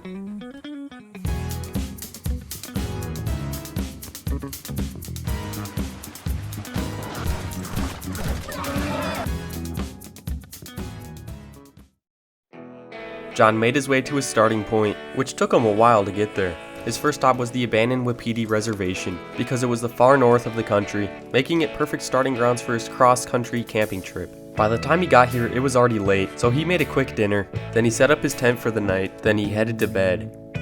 He woke up early because he had a lot of travel to do today, so he packed up his campsite and hopped on his horse. John had the whole route planned in his head. He'd be stopping at everything cool he saw along the way, which brought him to his first find, this skeleton on the ground. It looked like it was potentially a horse. There was plenty more to see though in the future, so John got back on the trail. He saw a giant train bridge in the distance, so of course he had to check it out. It was a great view from here. This got John excited for everything else he'd see in the future, as this trip was just about taking it slow, taking everything in, no rush. He approached his second stop as a lake came into sight. This is where he'd be spending night number 2. He found a perfect spot to set up camp, then he headed to the lake. He saw a ton of fish active in the waters, so of course he brought the fishing pole out. He was in need of some dinner for tonight too. He hooked a fish on his first cast and got to work reeling this thing in. This fish put up a good fight, but it was manageable, and pretty quickly he got it to shore. He'd caught a sockeye salmon. This thing looked decent sized to eat too. John kept the fish to cook it and got it over the fire right away. He was a fan of salmon. After eating, he set the rest of his camp up, then chilled for a bit. It got really foggy as he sat by the campfire, but it looked really cool with the sunset. It was time for John to head to bed. He woke up early again, ate a quick breakfast, as he was excited to keep going. John had really cool plans for today. He'd be stopping at something amazing, which all of a sudden was in view. John saw a giant waterfall. Of course he had to go get a closer look, so he went to go see it on foot. When he got to the edge though, it was super foggy. He hoped it would go away soon. Thankfully it did, because he could now see the water. This thing was huge. He decided to go even closer to it, accidentally slipping. He was fine though. As he got to the edge, he noticed something awesome. He pulled out his binoculars and zoomed in, seeing a bald eagle. This was so cool to see in person. John had enough of the waterfall though and decided to keep going. John had a good area in mind for his campsite for tonight. John came up on a spot when all of a sudden he got attacked. He was off of his horse now. A wolf was on him. This thing was beating John up. No matter how many times he shot it, it would just come back at him. Thankfully, eventually he ran away. It was hurt bad on the ground, so John sadly put it out of his misery. He did not want to have to do that, but he legitimately feared for his life there. He decided he might as well take the fur. He thankfully found his hat, then he put the pelt on his horse. Then he grabbed the wolf's body and put it into the river. John was lucky to be okay after that. He continued to head to his campsite, where he finally set up camp. He needed a break after that. A guy came over and said hi to him, asking to use his fire, when all of a sudden another appeared and held a gun at John. They both threatened John and told him to be careful where he camped at. Supposedly, they ruled this area. Thankfully, they left without harming John, but he knew he was no longer safe here. Even though John's life of crime was behind him, he had to do this for his safety. He was not going to let these people mess with him, so he decided to take him out. After a satisfying finish, John of course looted their bodies, then he went to go dump them in the river. He dropped the first guy in, then got the other guy, and put him in as well. This trip so far was surely not going to John's plan. John needed a while to just stop and relax at the campsite. After that though, he wanted to catch some dinner. He was camping right next to the river, so this was perfect. Nothing was biting though. He made cast after cast, with no luck. He finally found some fish in a different spot though, but didn't bring anything in. He changed up his bait, and this time finally hooked one. It was very easy to reel in. It was super tiny. It was a bite-sized perch. He decided to keep it though, because he liked the taste of them. As he was putting his pole away, he noticed a bird. He decided to investigate. This appeared to be some sort of hawk. John wanted to collect its feathers, so he took a shot. He had to cross through the river for this one. He grabbed it and headed back, then of course got its feathers. It was time for some dinner, so he cooked the perch and ate it. Then it was time for him to chill. Once it got later, he headed to bed. He woke up, took down his campsite, and got started with his journey for the day. John was headed down south today. He passed through a settlement on his way and stumbled across a nice house he'd never seen before. For some reason, John felt inclined to go explore it. He was pretty sure it was abandoned, so he headed inside. It was pretty trashed in here. John decided to look downstairs, and just like that, he saw a sleeping man. He had to be very quiet. John realized, what was he doing? This was dumb, so he left the house. He continued his journey to the swamp. He could tell he was getting close. He was now at the small town of LeGras. He would set up his campsite pretty close to here. He got everything made pretty close by, then he headed into the swamp. He was going to do some fishing, of course. This area was known for its fishing, so he was excited. He saw a creepy looking snake in the water though. He sent a couple shots at it, but missed every time. After a couple casts, he was not able to catch anything. Eventually, John finally hooked a fish. This one was very small. He caught a bluegill. He threw it back though, it was too small to eat. After that, he saw some broken sticks on the ground. After inspecting them, he caught a trail of a giant alligator. He was going to try and find this thing. He came across a dead animal, which he also inspected. This led him closer and closer to the giant gator. Just like that, he had gotten his first glimpse at it. This thing was massive. Unfortunately, all John brought with him were his pistols, so he took some shots at it. All of a sudden though, it started sprinting at him. This was terrifying. He ran away immediately. John felt more safe over here, so he decided to let some more off at it. Once again though, it started sprinting at him. He immediately dashed behind this fence. This thing was taking so many shots without going down. Finally though, it was over. John had slain the beast. He could not believe the size of this thing way up close. John took a second to admire it. He couldn't believe he took it down solo. He started to skin the animal and take what he needed. Just like that, he had an alligator pelt. John put it on his horse and then got going because he had somewhere to take it. John headed into Saint Denis and he headed straight for the market. John was going to sell this pelt. All of a sudden though, John got ambushed in an attack. He had no clue what was going on, but all of a sudden he just got shot at. He sprinted away as fast as he could, dodging all of the bullets. One of them caught up to him and tackled him. John thankfully kicked him off and was able to get away from him. John ran far away and just decided to wait this one out. Thankfully the potential thieves were gone now and his horse ran away with the pelt so they couldn't steal it. Finally John took this thing into the market. He was going to sell it to the trapper. He ended up selling it to the guy for only 50 bucks. Definitely not worth his life. He couldn't believe how insane this trip had turned out so far. Even though these were near-death experiences, this brought back some life into John. He honestly missed the thrill and adventure that he once had. It was nearly dark as he made it back into LeGras, where he made it back to his campsite, and he headed to bed.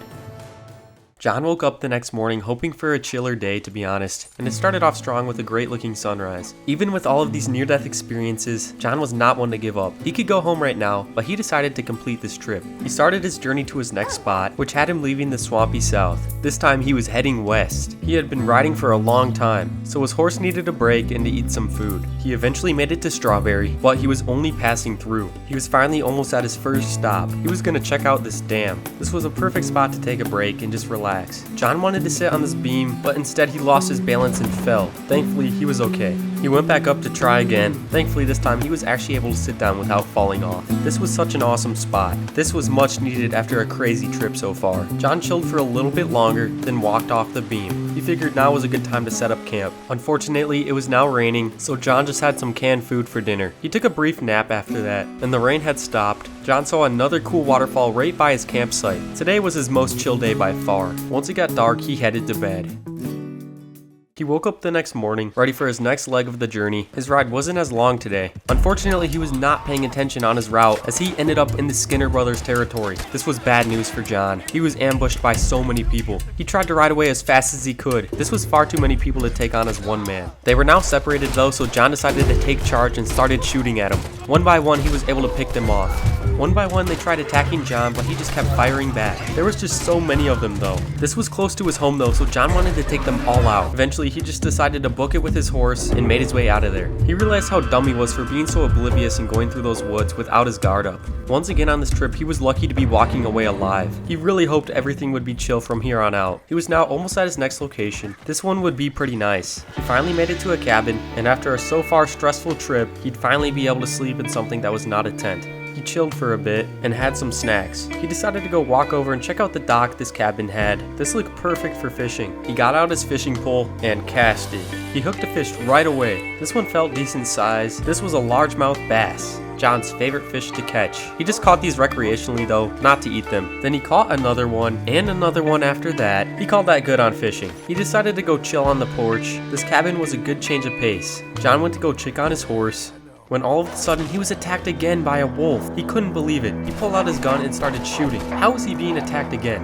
And this time there was two of them. This was really dangerous for John. As they were swarming him, he was defenseless. This was an entire pack of wolves on him. After attack and attack, he started to feel weaker. He tried running away, but it was too late. He was mauled to the ground by a wolf. It was over for John.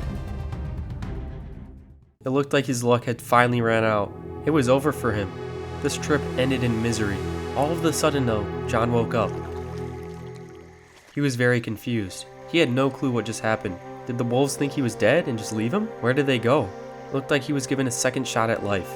John was very banged up, so he decided to head back to the cabin. John realized how truly lucky he was. He had a family back home that he provided for. He could not be messing around like this. He went inside and sat down just contemplating everything. It felt like this trip wanted him to die. He headed to bed. John woke up. After contemplating quitting the trip, John realized he needed to finish this thing for his own sake. He had one stop left, and he was going to do it. He left the cabin heading even more west, and he came up on his first sight. This was a canyon. It honestly looked smaller than he thought, and he saw some people at the bottom. He saw another cool part of the canyon, then saw a deep ravine. This part looked the coolest. He quickly came up on the best view so far though, as this view was absolutely amazing. He could see for miles here, and he even saw Armadillo off in the distance. He soon came up to his final spot, where he was going to set up right on Lake Don Julio. He set up his camp right away. He figured he honestly might be safer out here than where he had been. He headed down to the lake, where of course he was going to do some fishing. It was quickly becoming his favorite hobby. It took him a couple of casts, but he had finally hooked a fish. This one was a smallmouth bass, honestly a good sized one. Then next he caught a tiny pickerel, and surprisingly he decided to keep this one. Then he caught one more smallie that he also kept. He made it back to his campsite, where he cooked them up for a nice needed dinner. He was glad he ended up going on this last night. Everything was so much more calm. He watched the sunset fully, then he headed to bed. He woke up feeling relaxed, and he took his time this morning. He ate some breakfast and tore down his site. His trip was officially over. It was time to head back home. This trip overall felt like it was destined for John to die, but he beat all odds. Strangely, this was one of his favorite trips yet. This is what made him truly feel alive again.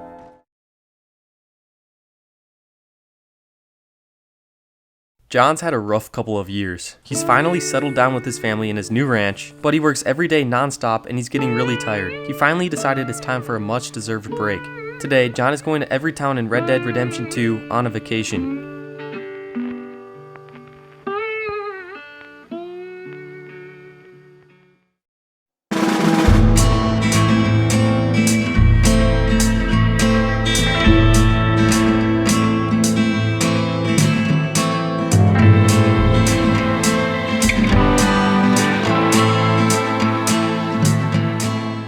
John decided what better place to start his vacation than Valentine. As he first rode into town, he remembered all of the past events that once took place here. That life was past him now, so he was excited to take a nice vacation here. It was already getting late when he arrived, so the first thing he decided to do was check into a hotel. Once checked in, he decided to check out his room before he tried anything else in town. The room was nothing special, but it had a bed and that's all John needed to get through the night. Valentine was known for having one of the best saloons in the country, so first things first, he wanted to check that out. As soon as he walked through the doors of the saloon, he could feel the good vibes. Clearly, this was the most popular place in town. He decided to start off the night with one beer, and honestly, it was a pretty good deal. As he was taking his very first sip, he noticed everyone was starting to run out of the saloon. Since he was no longer about that life, he decided to exit calmly and not get into any conflicts. It was great that Valentine happened to have another saloon, a lesser known option. John wanted an excuse to get out of the rain, so this was a perfect spot. When he walked in, he noticed the more calm, cozy feel to this saloon. He figured this was a good spot to get some dinner. The only thing on the menu though was oatmeal, so he ended up going with that. It was pretty good, and he was ready for the next thing. He decided to go for a shot of whiskey to switch things up for the last drink of the night. After this, it was getting late though, and the rain showed no signs of stopping. He decided to call it a night and head back to the hotel. Back in the hotel room, it was time for bed. He had a good idea for tomorrow morning before he left Valentine. One last thing to do before he left. Before that activity though, he needed some breakfast as he woke up pretty hungry. This morning, he decided to check out the general store instead of the saloon because he wanted to see if they had any good local food. Ultimately, he ended up going for a simple bread roll that was made in the store for a nice and easy breakfast. Now it was time for the cool thing he had planned for today. As he was coming in yesterday on his horse, he noticed a temporary tent set up. One of those tents happened to have a movie playing inside of it, and he was gonna go check it out. He had made it just in time for the start of the moving picture. To John, these were still crazy to watch. He would never be used to this. After the movie, it was time to head to the next town. John decided he would splurge on a train ticket this time. On his train ride to the next town, John decided to do some reflecting on Valentine. He rated the hotel a solid 6.5 out of 10. He rated the things to do category a 7.5 out of 10. The overall niceness town rating was a 7 out of 10, leaving a total of 21 out of 30 for Valentine. The next town on John's list was Annisburg, and to be completely honest, he was not very excited. Annisburg is primarily a mining town with little to no tourism. The only thing John knew he could do right away was get a hotel room. This hotel room was a clear downgrade from Valentine. However, it still wasn't the worst thing in the world. John was fine with it. Not knowing what to do, John climbed to a vantage point in the town and looked at his surroundings below him. One perk about Annesburg is the fact it's right on the water. He noticed a dock down below. With nothing else to do, he decided he would go check it out and head down the stairs. His goal was to look for a boat that he could borrow and explore the water area. Unfortunately, he couldn't find any, so he decided he would try some fishing. However, John completely forgot to pack any bait, so he couldn't go fishing. He decided he might as well try and swim. As he got in the water, he didn't realize how tired he was, and just like that, he was in a near drowning situation. Thankfully, he stood up and he was fine. That was a close one. This was John's sign to head around town, see if he could get any food before getting an early bedtime in. John learned quick that there was basically nothing to do here. Nothing was open for him. There was one thing that he could do though that sounded pretty appealing right now. It was now raining and he was gonna get a bath. This was the perfect time to take one. After his bath, he realized he had enough of this town and headed to bed.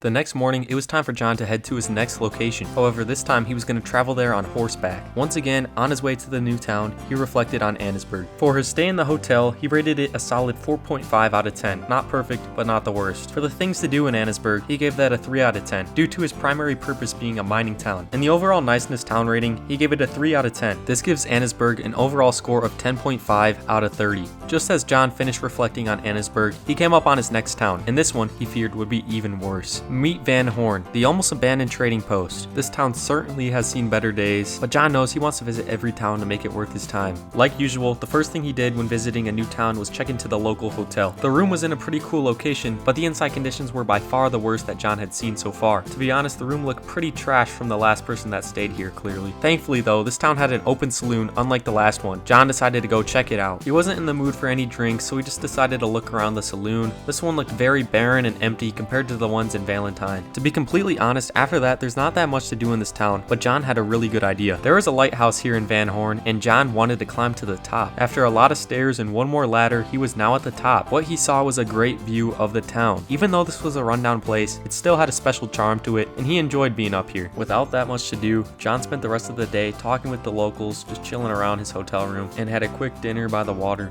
As the sun set, he got more and more excited for where he was heading tomorrow. Just before bed though, he decided to chill by the fire for a little bit to warm up, and then he went to sleep.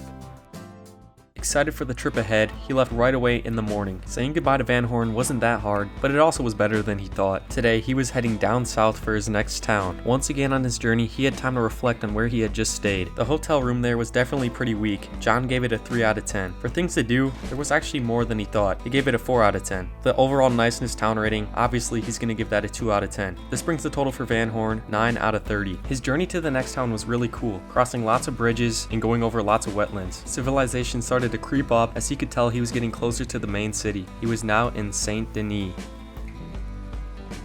After entering the large city, it was still raining, so he decided he was going to find his hotel room again, like usual. This time, his hotel room was located in one of the nicest saloons in the city. After walking up a grand fancy staircase he was not used to, it was time to check out his room. He couldn't believe how nice it was. This was a million times better than what he had stayed in the previous 2 nights. He couldn't believe he could afford this place. There was going to be so much to do in the city, and he had a full day ahead of him. First things first though, he wanted to freshen up. Heading to the barber shop was his first goal, to shave off his beard. After the barber was done, he was ready to start his day. The first thing on his list that he really wanted to try was the trolley cars. This was new technology he was not used to. Next on his list was checking out the theater to see a live show. Walking in, he couldn't believe how nice this place was. John decided to splurge a little bit on his ticket and ordered a private viewing in the balcony. The show ended up being pretty cool. John clapped along like he belonged. He still felt like this wasn't his style though, so he decided to leave the show early. Right across the street was a spot where people played dice. Unfortunately, no one wanted to play with him though. Next on his list was a movie. He felt like this was more his style, and he was excited. He decided to go in blind to the movie, not knowing what the film would be. The film was called The Farmer's Daughter, and he honestly thought this one was pretty funny. On his way out from the movie, the worst turn of events happened. John accidentally ran into a lady on his way out. He couldn't even see her, and by that point, it was too late. He was now wanted for disturbing the peace. As fast as he could, he ran away and decided to lay low until things cooled down. Since it was completely accidental, but he didn't have time to explain himself, John just decided to pay off his bounty and call it a day. He was pretty hungry after all that running and wanted a quick snack that he could use for lunch. lunch, he decided to head to the general store. He decided to go for a block of cheese, a nice, easy meal. After that, he wanted to check out the city's saloon scene. He found one more his style, less fancy, nothing crazy, just what he liked. It was still a little bit too early, he felt. He didn't want to have any drinks yet, so he just looked around. Definitely not the busiest place, but it was cool. After a good day so far, he decided to head back to his saloon. This time, he opted for a real meal, and for dinner, he ordered some prime rib. Of course, he couldn't go today in this nice saloon without having a shot of whiskey. The rest of the day, he enjoyed his time at the saloon, but now it was bedtime. Before bed though, he wanted to check out the balcony that came with his hotel room. As he walked out onto the balcony, he couldn't help but realize how nice the city was. He used to hate the city, but now that he actually was vacationing in it, he enjoyed it. He had one more thing planned for tomorrow morning before he left the city, but overall this was a great day.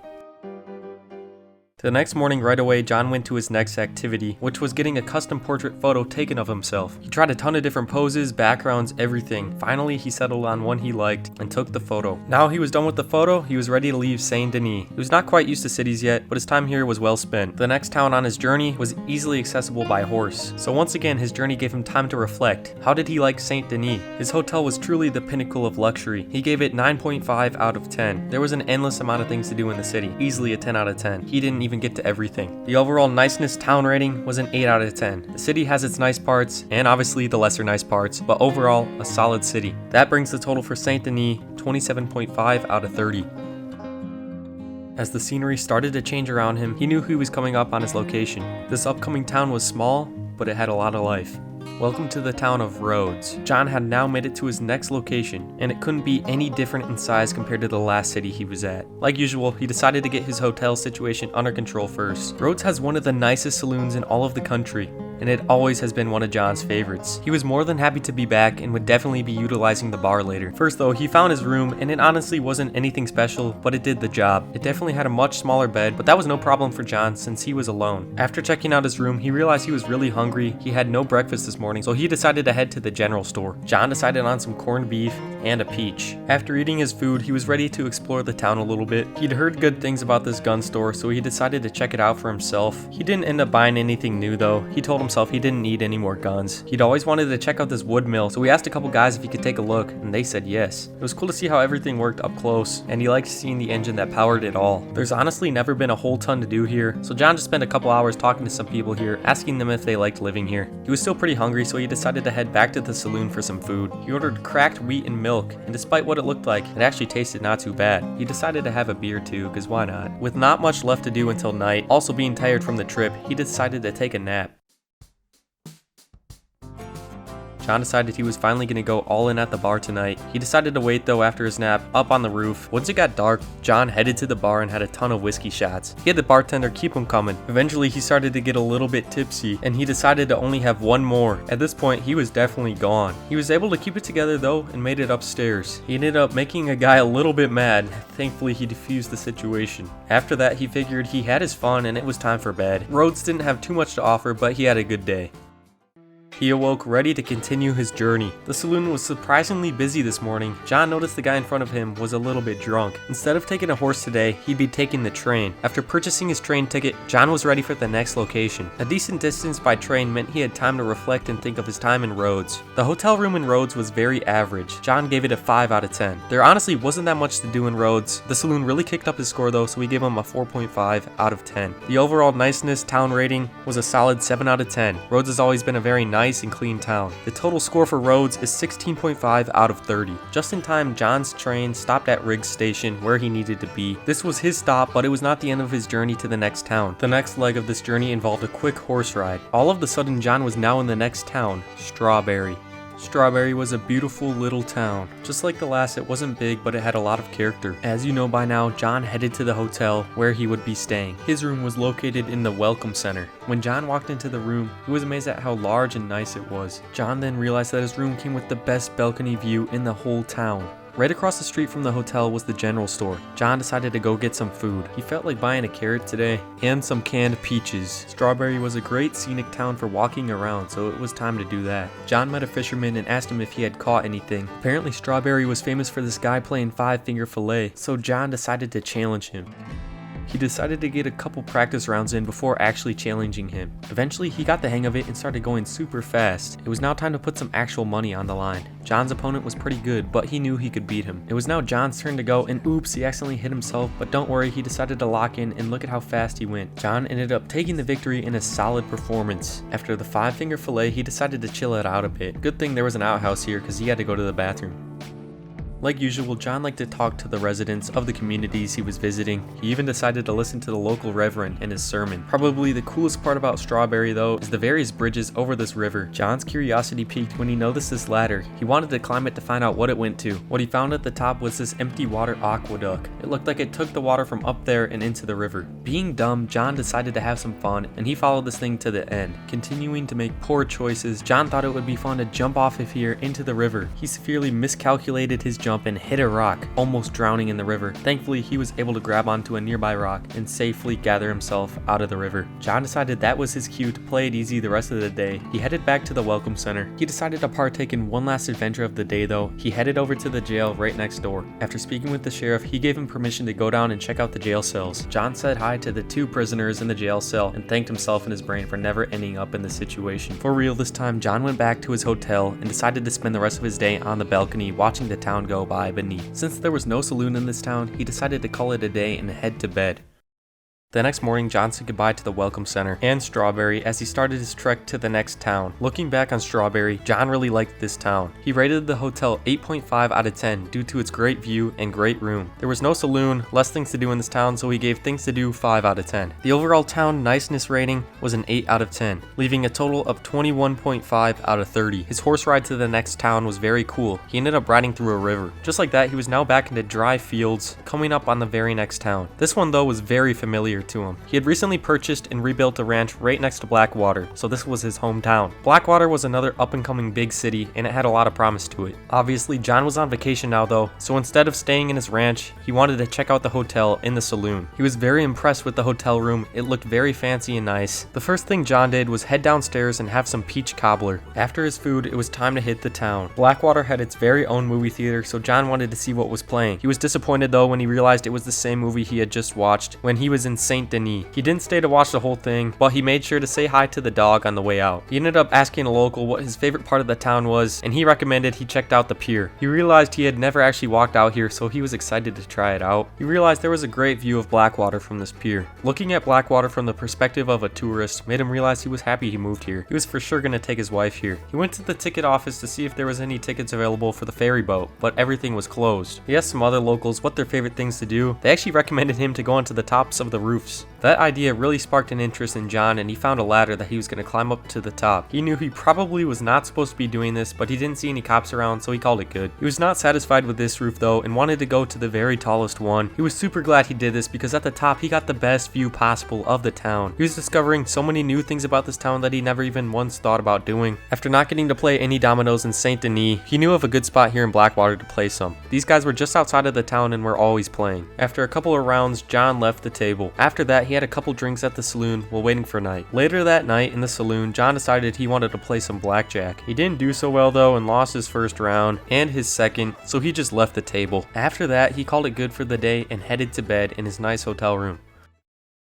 The next morning, John left his hotel. The general store was right across the street, so he decided to get some breakfast. He quickly noticed there was no shopkeeper, meaning he could take whatever he wanted for free. I know John tried to live a crime-free life now, but there were some things he couldn't help still. And to be completely honest, he went a little bit crazy. For the last leg of his trip, John decided to splurge on a stagecoach ride. Reflecting on Blackwater, John rated the hotel 7.5 out of 10. For things to do, he also rated it 7.5 out of 10. For the overall niceness town rating, he gave Blackwater 8.5 out of 10. It would have gotten higher, but there was a lot of construction going on. That brings the total to be 23.5 out of 30. The stagecoach had brought John to his first stop of the journey onto his last town. His stop did not start good as he noticed a bunch of bandits ride on their horses into town shooting their guns up. He knew he wasn't going to stay here long. Not to mention the second thing he saw was a dead lady on the ground rotting. See, Armadillo had a cholera outbreak, which is why he would not be staying here and it was merely just a stop. The man behind him at the bar immediately warned him to leave and also told him he had the disease. John took this as a cue to leave and keep going on his journey to the next town. The last leg of his journey once again involved horseback riding. John was very happy to get out of that disease-ridden town. His ride was super cool as he made his way through various canyons. And just like that, John was at his next town, Tumbleweed. Upon arriving in Tumbleweed, John first noticed a sheriff carrying a prisoner. Out of curiosity, he wanted to check out the situation. It sure seemed they didn't like the guy. Unlike the rest of the towns, John had no clue where to get his hotel, so he decided to hit the saloon first. He decided to order some chili to eat for his next meal. After asking around town, he ended up finding out the hotel was with the gun shop owner. His room was on the second floor of this building. After expecting way worse, he realized the room was not that bad at all. Heading back into town, he didn't really know what to do, so he headed to the butcher. He ended up buying some salted beef to eat. After finding nothing else in town, he decided to check out this mansion. Unfortunately, the door was locked. After that, he went to go talk with who he presumed was the owner. She was pretty nice to talk to. After heading back into town, John finally realized why this town was called Tumbleweed. There was about nothing to do here. John knew the one thing he could do was go have some drinks at the saloon. This was about as good as it gets in Tumbleweed. After his drinks, he went exploring around the saloon a little bit. He ended up stumbling on a poker room. He didn't feel like playing though. After that, he decided to call it a day and headed back to his hotel room, where he fell asleep for the night. John did not linger at all and was out of town right away in the morning. As John reflected on Tumbleweed, he realized the hotel was not that bad. He gave it a 5 out of 10. For things to do, this was honestly the worst one so far. It did have a saloon, but this was a solid 2.5 out of 10. The overall niceness town rating was 4 out of 10. To be honest, this was a pretty clean town, not that many abandoned buildings, obviously a couple, but it was not bad. That brings the total for Tumbleweed at 11.5 out of 30. John's ride home was not short at all. On the way back, he thought about his least favorite town and favorite town. His overall favorite was clearly Saint Denis, where his least favorite was Van Horn. After a long ride, John was now back at his ranch. He was super excited to find his family and tell them all about his trip. Inside, he found Abigail first, then Jack and Uncle outside. He had a great trip, but he was happy to be home with his family. Next time, he for sure wanted to bring Jack.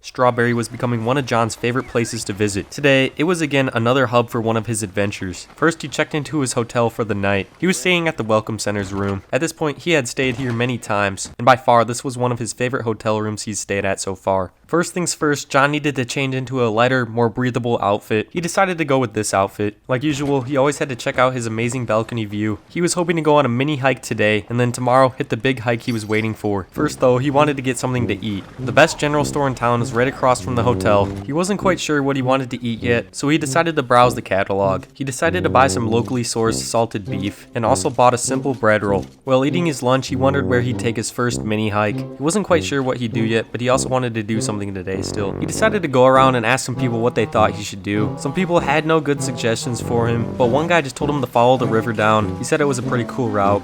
John took his advice and decided this would be his first mini hike of the adventure. John started his hike following the river. He had no clue how long the river went or where it flowed to, but this trip was all about just winging it. John enjoyed walking down the riverside because compared to where he would be hiking tomorrow, this was a chill and easy hike. He found this pretty cool mini waterfall that he enjoyed watching. He wasn't quite sure how far to go and how close he was to the end of the river, but he just kept going for now. Some rapids started to develop in this area. There was no official trail down the river, so John had to make one himself. Eventually, he saw a bridge in the distance. He decided he'd go check it out, and then this would be his turnaround point. The bridge was pretty cool, and John decided to take a break to look over the edge. It was cool that the river went through like a canyon here. He checked out the other side after that and then decided to head back. Before he left though, he noticed a guy hogtied on the back of this horse. It wasn't his problem though, so he left him be. He didn't want to get too far from Strawberry, as he didn't want to get stranded out there at night with no lights or anything. He decided to run though, as he didn't want it to take forever to get back. He'd been really physically active lately with all his hiking, so this was no big deal to him. He eventually made his way back to town and found this cool cliff overlooking it. This part got him hyped up for tomorrow's hike. John headed back into town and decided to head back to his hotel room, where he decided to relax on his balcony for the rest of the night. He opted for an early bedtime today because he was going to need all the energy he could get for tomorrow's big hike, so he headed to sleep. The next morning, he immediately picked up some food from the general store and then immediately embarked to the starting point of the trail. The trailhead was a simple walk from Strawberry, which is why it was a perfect base to start at. The loop he was about to take was pretty famous by word of mouth. He'd been hearing about it for a while and always wanted to try it. Today was his day. He quickly approached the trailhead off the main road and officially started his big hike. He could just barely start to see what he'd be climbing in the future. John wasn't a huge fan of hiking. He preferred horseback riding, but he knew this one would be specifically worth it. The risk of bringing his horse on this trail was not worth it. He hoped he'd be more free to do what he would like without it. Very quickly, the trail was already starting to get a little bit crazier. This trail looped and made its way up and around Mount Shan. He made his way up to his very first of many switchbacks on this trail. He was really starting to gain some elevation here. The view off to the side of this trail was quickly becoming amazing as he came up on another switchback. This time much higher than the first, he decided to check over the edge. He was met with an amazing view. He couldn't believe he wasn't even up the whole mountain yet. How good was it going to be when he was at the top? He kept moving up the mountain, not wanting to waste too much time. So far, he was feeling great as well, not even a single bit tired. It visually looked like he was getting pretty close to the top now. And honestly, the trail was becoming really crazy. There was now a sheer cliff to his right. If he fell off, he was done for. Now felt like a great time to pull out the binoculars. Right away, John noticed his hometown, Blackwater. That was super cool to see from up here. John reminded himself to be safe for Abigail and Jack, so he left the cliffside and kept going. The trail kept winding super tight up the side of this mountain as he continued to make his way to the top. It really started to get cool around here. So far, the hike was honestly pretty relaxing and fun for John. John then stumbled on a rock carving in the ground. He wrote about it in his notebook and then moved on. The view of the mountains on this part of the trail was insane. Once again, John decided to check out the sheer cliff right next to him. It was honestly a great adventure so far. On his very next switchback though, he noticed a dead body. That's right, he saw a human skeleton on the ground. He looked at it for a while, wondering what went wrong. He sure told himself he was not going to end up in the same situation though. He wouldn't lie, it did make him a little bit more nervous now though. He drew it in his notebook to remember what he saw and then called it good and kept going. John was now getting really close to what he presumed was the top. To be honest now too, he was definitely getting a little bit colder being at a higher elevation. Right up this part of the trail looked to be the top, and as he got up he realized the trail didn't go all the way to the very peak. Again though, he noticed a very deadly drop. He realized he was going to have to climb this peak himself. He wasn't going to come all the way up here just to not get to the top. His first attempt though did not go so well as he realized it got pretty steep towards the top and he slid down. Thankfully, he didn't slide off the mountain. He gave it another shot. This time though, he made it almost all the way, but at the very end he slid down. That time was a lot closer, but he remained on the mountain. His third attempt, he tried getting some momentum from the bottom, but once again slid down. This was way harder than he thought it was going to be, but he was not going to leave without getting to the top. This attempt was by far his closest yet. He was about a step away from making it to the top. Thankfully, the slides down this rock didn't hurt that much. This time though, he almost fell off the deadly ledge. He definitely decided to play it more carefully after that last one. And it worked out because this time he actually made it to the top. After many attempts, he had finally made it, and it was 100% worth the effort. He looked all around him as he literally felt on top of the world, being on a mountain. He decided to get his binoculars out again, and he immediately noticed something cool. It looked like some sort of statue in the distance. He wasn't quite sure what it was, but he was gonna go check it out later. He saw a ranch far off in the distance as well. He tried to find Strawberry, but he couldn't quite locate it. After that, to descend off this peak, he decided to slide down. This was honestly pretty fun, but he had to be careful to not fall off the ledge. Walking on this part of the trail was so cool. Since he was on top of the mountain, there was a sheer cliff on both sides. He would head to go check out that mystery statue. This part of the trail was definitely his favorite, and just like that, he came up on the part that he would need to climb to get to the statue. Once again though, he realized it was very steep. He decided to look for a better approach at it, and he went for the opposite side. Still, it was steep though. Once again, adjusting where he started, he was actually able to make it up a little bit. The very last part though was the steepest, and it caused him to fall again. He thought he had enough momentum there, but he didn't. This time, he decided to take it slow, but still, it was too steep. He was so close though. He went for one last attempt though, and this time pairing patience and momentum, he actually made it up the steep part. He had one last little wall to climb up, and then he was there. It was time to check out the cool statue. It was basically just a rock pillar sticking out of the ground with a bunch of other rocks surrounding it. He wondered what it meant or who made it. He would probably never know the answers to those questions, but it was still cool to look at and wonder. After taking one last look around it, he decided he had had enough and moved on. This time, instead of sliding, he made his way slowly down the mountainside. After a little stumble at the end, he was still safe. He ended up on the right trail as well. The loop was now making its descent down the mountain, which was good because he was starting to get cold up there. He still had a long ways to get back though, so his hike was far from over. Just the coolest part was done now. On his way down, John noticed a dinosaur bone. This was super cool and another thing he had to write in his notebook. He had so far found a lot of cool things on this mountain. As he continued on his hike, there was now no more snow and nothing really cool was going on, so he started to pick up the pace a little bit. He did notice 2 horses and a wagon. They appeared to be just completely abandoned here. John didn't want the rest of the hike to take forever, so he started to run. John was now near the end of the trail as he saw the main road now. This was going to be the most boring part of the trip, walking all the way back to Strawberry. On his way back though, he decided to reflect on his adventure. First he arrived and got comfortable in Strawberry. Then he got some food at the local general store. Then he asked some locals for a good mini hike. He ended up choosing going down the river. He followed down the river, found a mini waterfall, continued to look at rapids, eventually stopped at a bridge, saw a guy hogtied on the back of a horse, ran all the way back to Strawberry, where he then went to bed to get ready for tomorrow. He woke up early the next day, got breakfast, and immediately started heading to the trailhead. Starting off on an easy trail that slowly ramped up in difficulty. The view got better and better, the turns became sharper and sharper as he made his way up the mountain. He stumbled on the remains of a dead person, and only a little bit after that, he made it to the top. At the top, he needed to climb up to the very peak, going off the trail. He slid down many times, but after some persistence, he made it to the top. He got out his binoculars, looked around, he saw a cool statue in the distance. He slid down the peak he climbed up, and decided to walk to it. Once he got there, he realized he had to climb even more, slipped again a couple times, but eventually made it to the top. He admired the statue, and then decided it was time to keep going.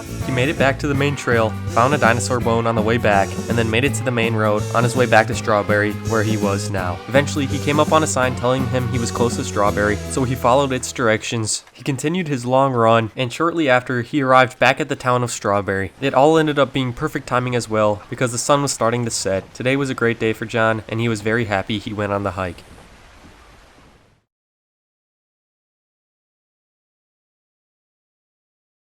John had been doing hard day after hard day of intense work at the ranch. It had been a while since he had his last vacation and break. He figured it was a great time to get away to avoid burnout. This time though, he wanted the ultimate luxury experience without having to travel much. Previously, he rated Saint Denis as his favorite place to stay, so he decided he'd head there. This time though, he wasn't going to worry about money. He was going to go all out and stay multiple days as well.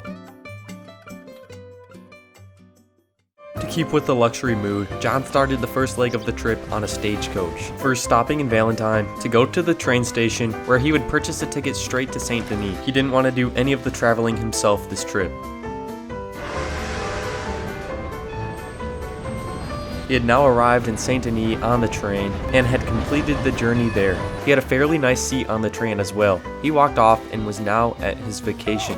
He watched as the train slowly left the station, and it was now time to start the adventure. First things first, he had to head into town to get to the nicer areas. Finally getting closer to the center of town and to where he wanted to be, he noticed a stray dog on one of the roads. Of course he had to say hi and give him a nice pat. The dog was super dirty, but that didn't stop John. He kept walking to a certain place he had planned, which was the barbershop to freshen up for his city life. He ended up getting a clean shave, and also the barber styled his hair with some pomade. He left happy with his new look and had even more planned in for trying to fit in. He saw a beggar on one of the roads. He remembered not everyone was fortunate like he was now, so he gave him some money. He continued his walk to the next location, which had him going through this nice park. This part of town was super nice. He was now at his next location, the clothes store. John was looking to spend some money on a nice fancy outfit for his vacation in town. He headed to the wardrobe to try on his new outfit, where he really started to look more fancy. He left the store feeling confident in his choices, and now looked like he belonged in the city. Now it was time to head to his hotel, where he had previously stayed last time. His favorite hotel was in the nicest saloon in town. Before checking in though, he had something more important to do. He headed up the nice staircase, and made his way to the bathroom, where he would get a much needed clean. He needed to refresh for the city life, as he was fully embracing this 5-star vacation. Next, he was very hungry, so he ordered some prime rib, which was very yummy, then washed that down with a shot of whiskey. Next, it was finally time to check into the hotel room, so he headed upstairs again, this time to the room though, and once again, he was amazed at how nice it was. He decided to chill out for a little bit, as he had a long day of travel. He went to go check out the balcony his room offered. As he saw the sun start to set a little bit, he loved watching the city below him from here. He was happy to be on his luxury vacation. He talked to a couple other people on the balcony, and noticed a trolley down below. Tomorrow he was gonna ride one. He was excited. It was really dark, so he headed back to his room, and after a long day of travel, he was tired, so he headed to bed.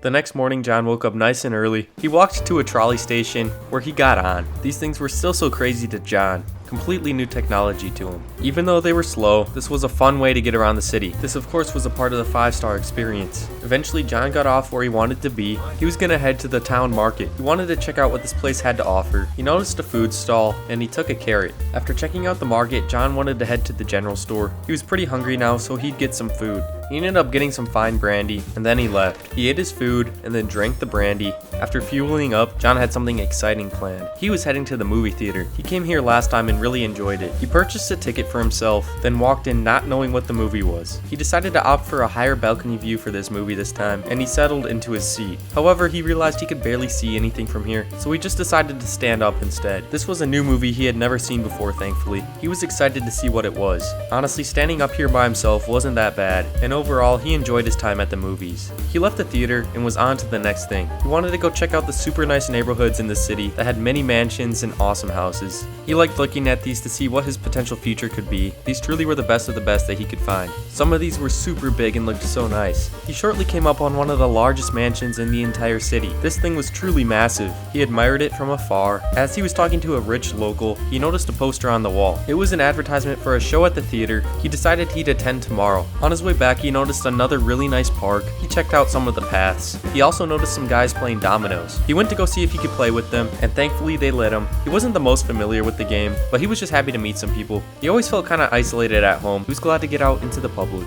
After playing a bit, he decided to leave. He decided to stop and admire for a second just how nice this neighborhood was. With the leaves literally blowing in the air, it was perfect. It was time to head back to the hotel for dinner. He was pretty far and didn't want to walk, so he took the trolley again. It was super nice. The trolleys were free in Saint Denis. After not too long of a ride, it was time for his stop, and he got off. He was back at the saloon now, hungry for some dinner. He ordered the lobster bisque this time to switch things up, and it honestly was pretty good. After that, it was time to have a quick beer, as he slammed this one down. He had a show to go to tomorrow, so he only had one more. It was getting pretty late now too. He walked upstairs, went to his room, and since it was a little clearer tonight, he decided to go on the balcony again. Then he headed back inside, where he headed to bed. Once again, he woke up pretty early to not waste the day. He decided to change up his outfit for today for the show, and he headed out right away. Before the show though, he headed back to the clothes store because he had a specific hat in mind that he wanted to buy. After trying it on, he knew it was the right one. It was going to be a perfect look for the city. He left with a great outfit. Unfortunately, it was pretty rainy today though. The clothes store was very close to the theater though, because after only a short walk, he was there. He walked in and admired the awesome architecture of this building. This was clearly fitting of the 5-star luxury vacation he wanted. He went ahead and bought his ticket, which he splurged on an upper balcony private viewing. He walked into his seat, got situated, and waited for the show. Right away, a guy came out to introduce the acts. It felt like this guy just kept going on and on though. Thankfully, he finally left the stage, and the first act came out. It was a guy and a bunch of dancing girls. They were pretty good, but it wasn't the best thing ever. John still clapped along though, of course. They started to ramp up the show a little bit. This guy even pulled out a cartwheel, and then he did a crazy handstand, which John thought was impressive. Eventually, their act was done, and they left the stage. It was time for the next act. It was a girl with a snake. John was not expecting this one. He couldn't tell if it was real or fake, or at least dead. To be honest, this one was a lot more boring, so he was kinda glad when it was done. The next act was some sort of strong lady. She bent what looked like a metal rod over her knee. She got it completely in half. Next up, she ripped what looked like a book in half.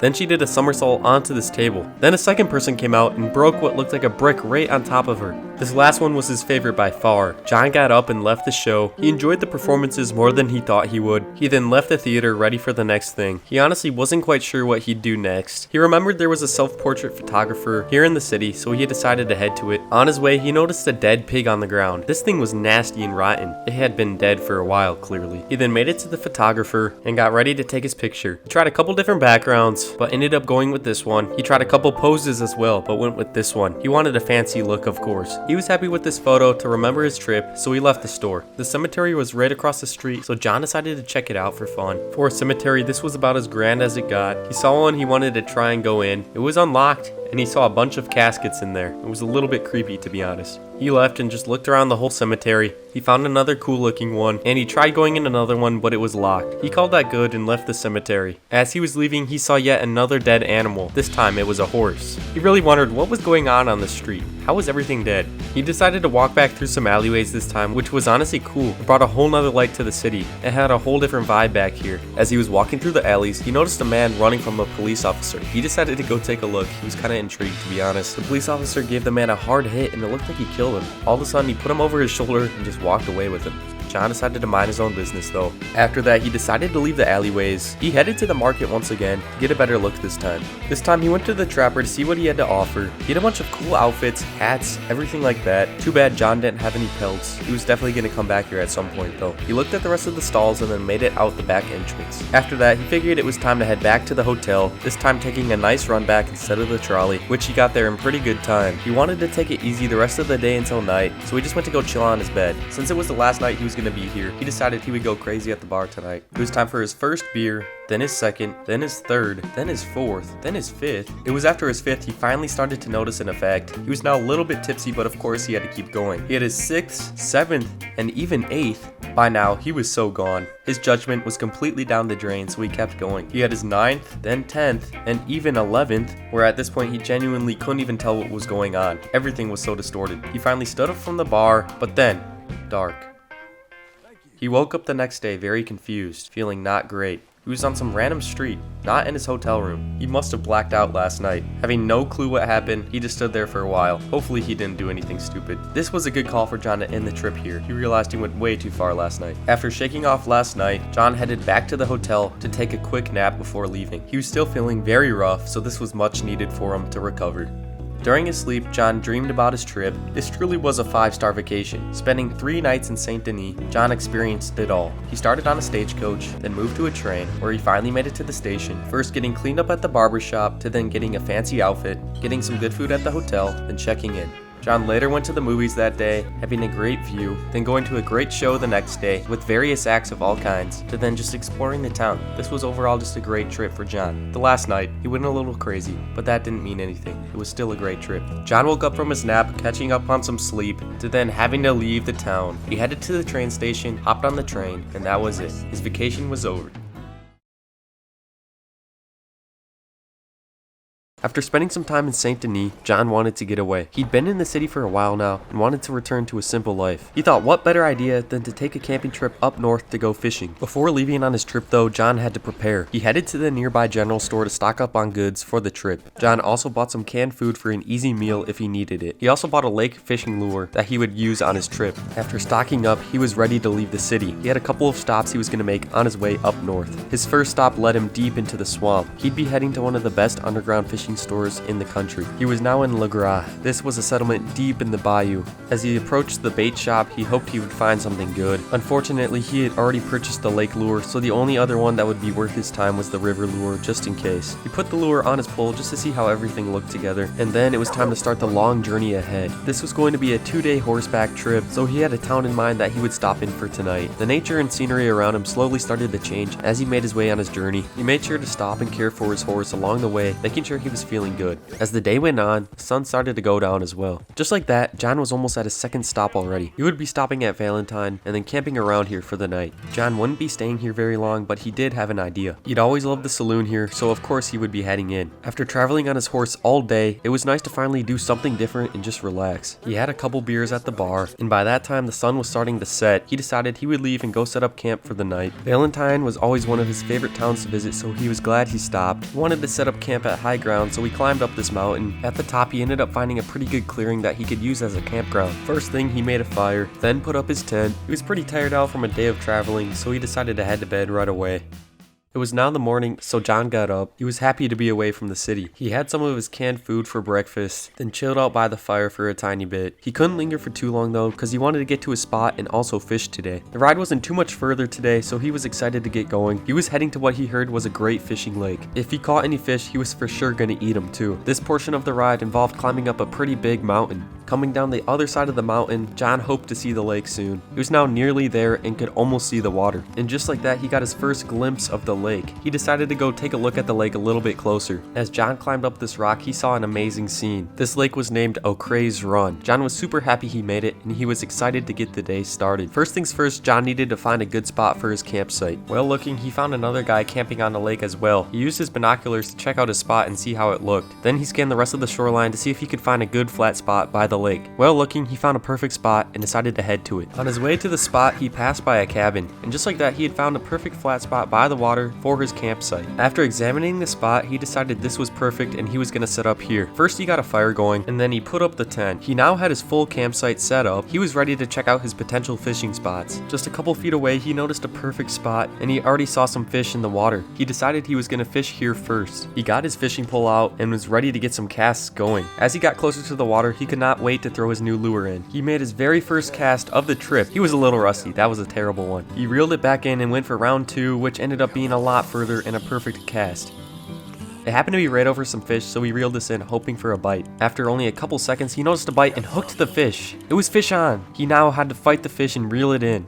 This was only his second cast, and he already had something on the other end of his line. He knew this was going to be a golden fishing spot. Not to mention, this felt like a massive fish. It was not easy to reel in at all, and it had a ton of energy. As he continued to fight the fish and reel it in, it got closer and closer. The fish had one last fight in him though. He kept going. Eventually, the fish ran out of strength, and John reeled it in. He did it. He caught his first fish of the day, and it was nothing small. This was a 14-ounce sockeye salmon, perfect for eating. John kept the fish to cook and eat later. He was not done at all though, and threw in another cast. As he reeled this one in though, he didn't end up getting any bites. That's okay though, he told himself he's not going to get a bite every cast. He sent in another one hoping for better luck, and this time he received it as he hooked another fish right away. This one was definitely a little bit smaller as it was much easier to reel in. It barely put up any fight until the very end and got a last second burst of energy. John ended up reeling it in though shortly after that. This was a 5-pound sockeye salmon, a little bit smaller, and he already had one so he threw it back.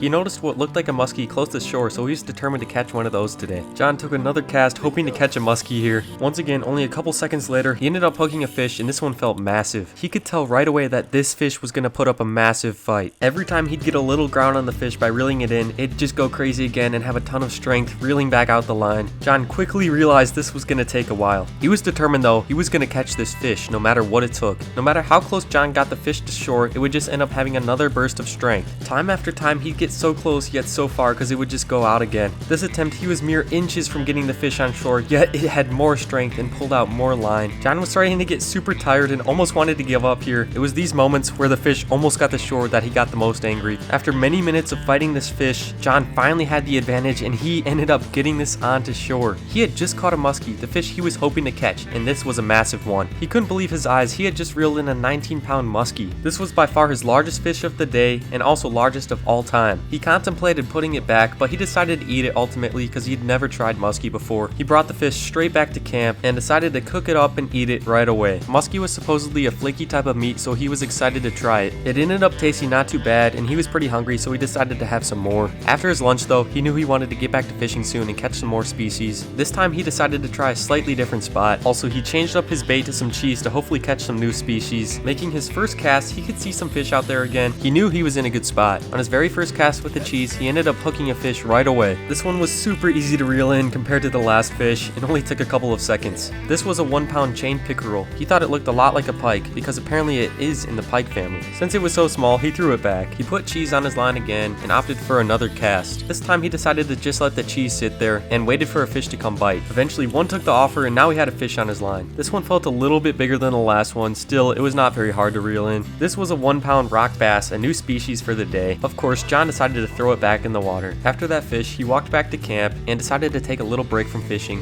to sit by the fire. After his little chill break, he decided to look a little bit more around the campsite. He ended up finding and picking this burdock root. After that, he decided to wade in the water a little bit. It was amazing how clear and fresh this water looked. He ended up walking on the sandbar type thing in the water, and then stood on this miniature almost island type feature. He decided this was the perfect spot to actually try some fishing. He was in the water already, so he'd be able to cast further into the lake. This time, he put worms on his line, so he let it sit there and waited for his bobber to go down. After a couple minutes waiting though, nothing bit, so he decided to try casting in a different direction. direction. It seemed like no matter what he was doing, nothing wanted to bite the worms. So he tried one more cast in yet a different direction. Once again, just waiting, trying to get the worm to move a little bit. The sun was starting to set and the lake was getting super foggy. John patiently kept waiting though, and he was lucky he did because eventually he had another fish on his line. Patience was key for this last fish, and he's glad he ended up waiting. Even though this was a small pickerel again, he was glad he caught one last fish of the day. John walked out of the water and back to camp, where he was ready to cook that salmon he caught for dinner. He was happy he saved this for dinner because he liked it way more than the muskie. After dinner, he just sat by the fire, just happy to be back in nature. He ended up catching a lot of fish today. He was very happy. The lake looked awesome as the sun started to set, a vibrant red. John left his campsite to go take a look at it. As he stood on top of this rock, he realized this was exactly the type of trip he needed. The sun was nearly almost set now as he walked back to camp. As he sat down one last time, he realized he was tired and went to bed. John woke up the next morning feeling great. For breakfast, he had his bread roll he bought, and just like that, it was time to take down the camp. He had a long ride home, so there was no time to waste. As he finished packing up completely, he hopped on his horse. He said goodbye to his spot, and thought to himself that he'd definitely be back here at some point. John started riding, happy with the thought he had a successful trip. This was exactly what he needed to get away from the big city. As he started his trip back, he couldn't wait to find out what his next adventure would be.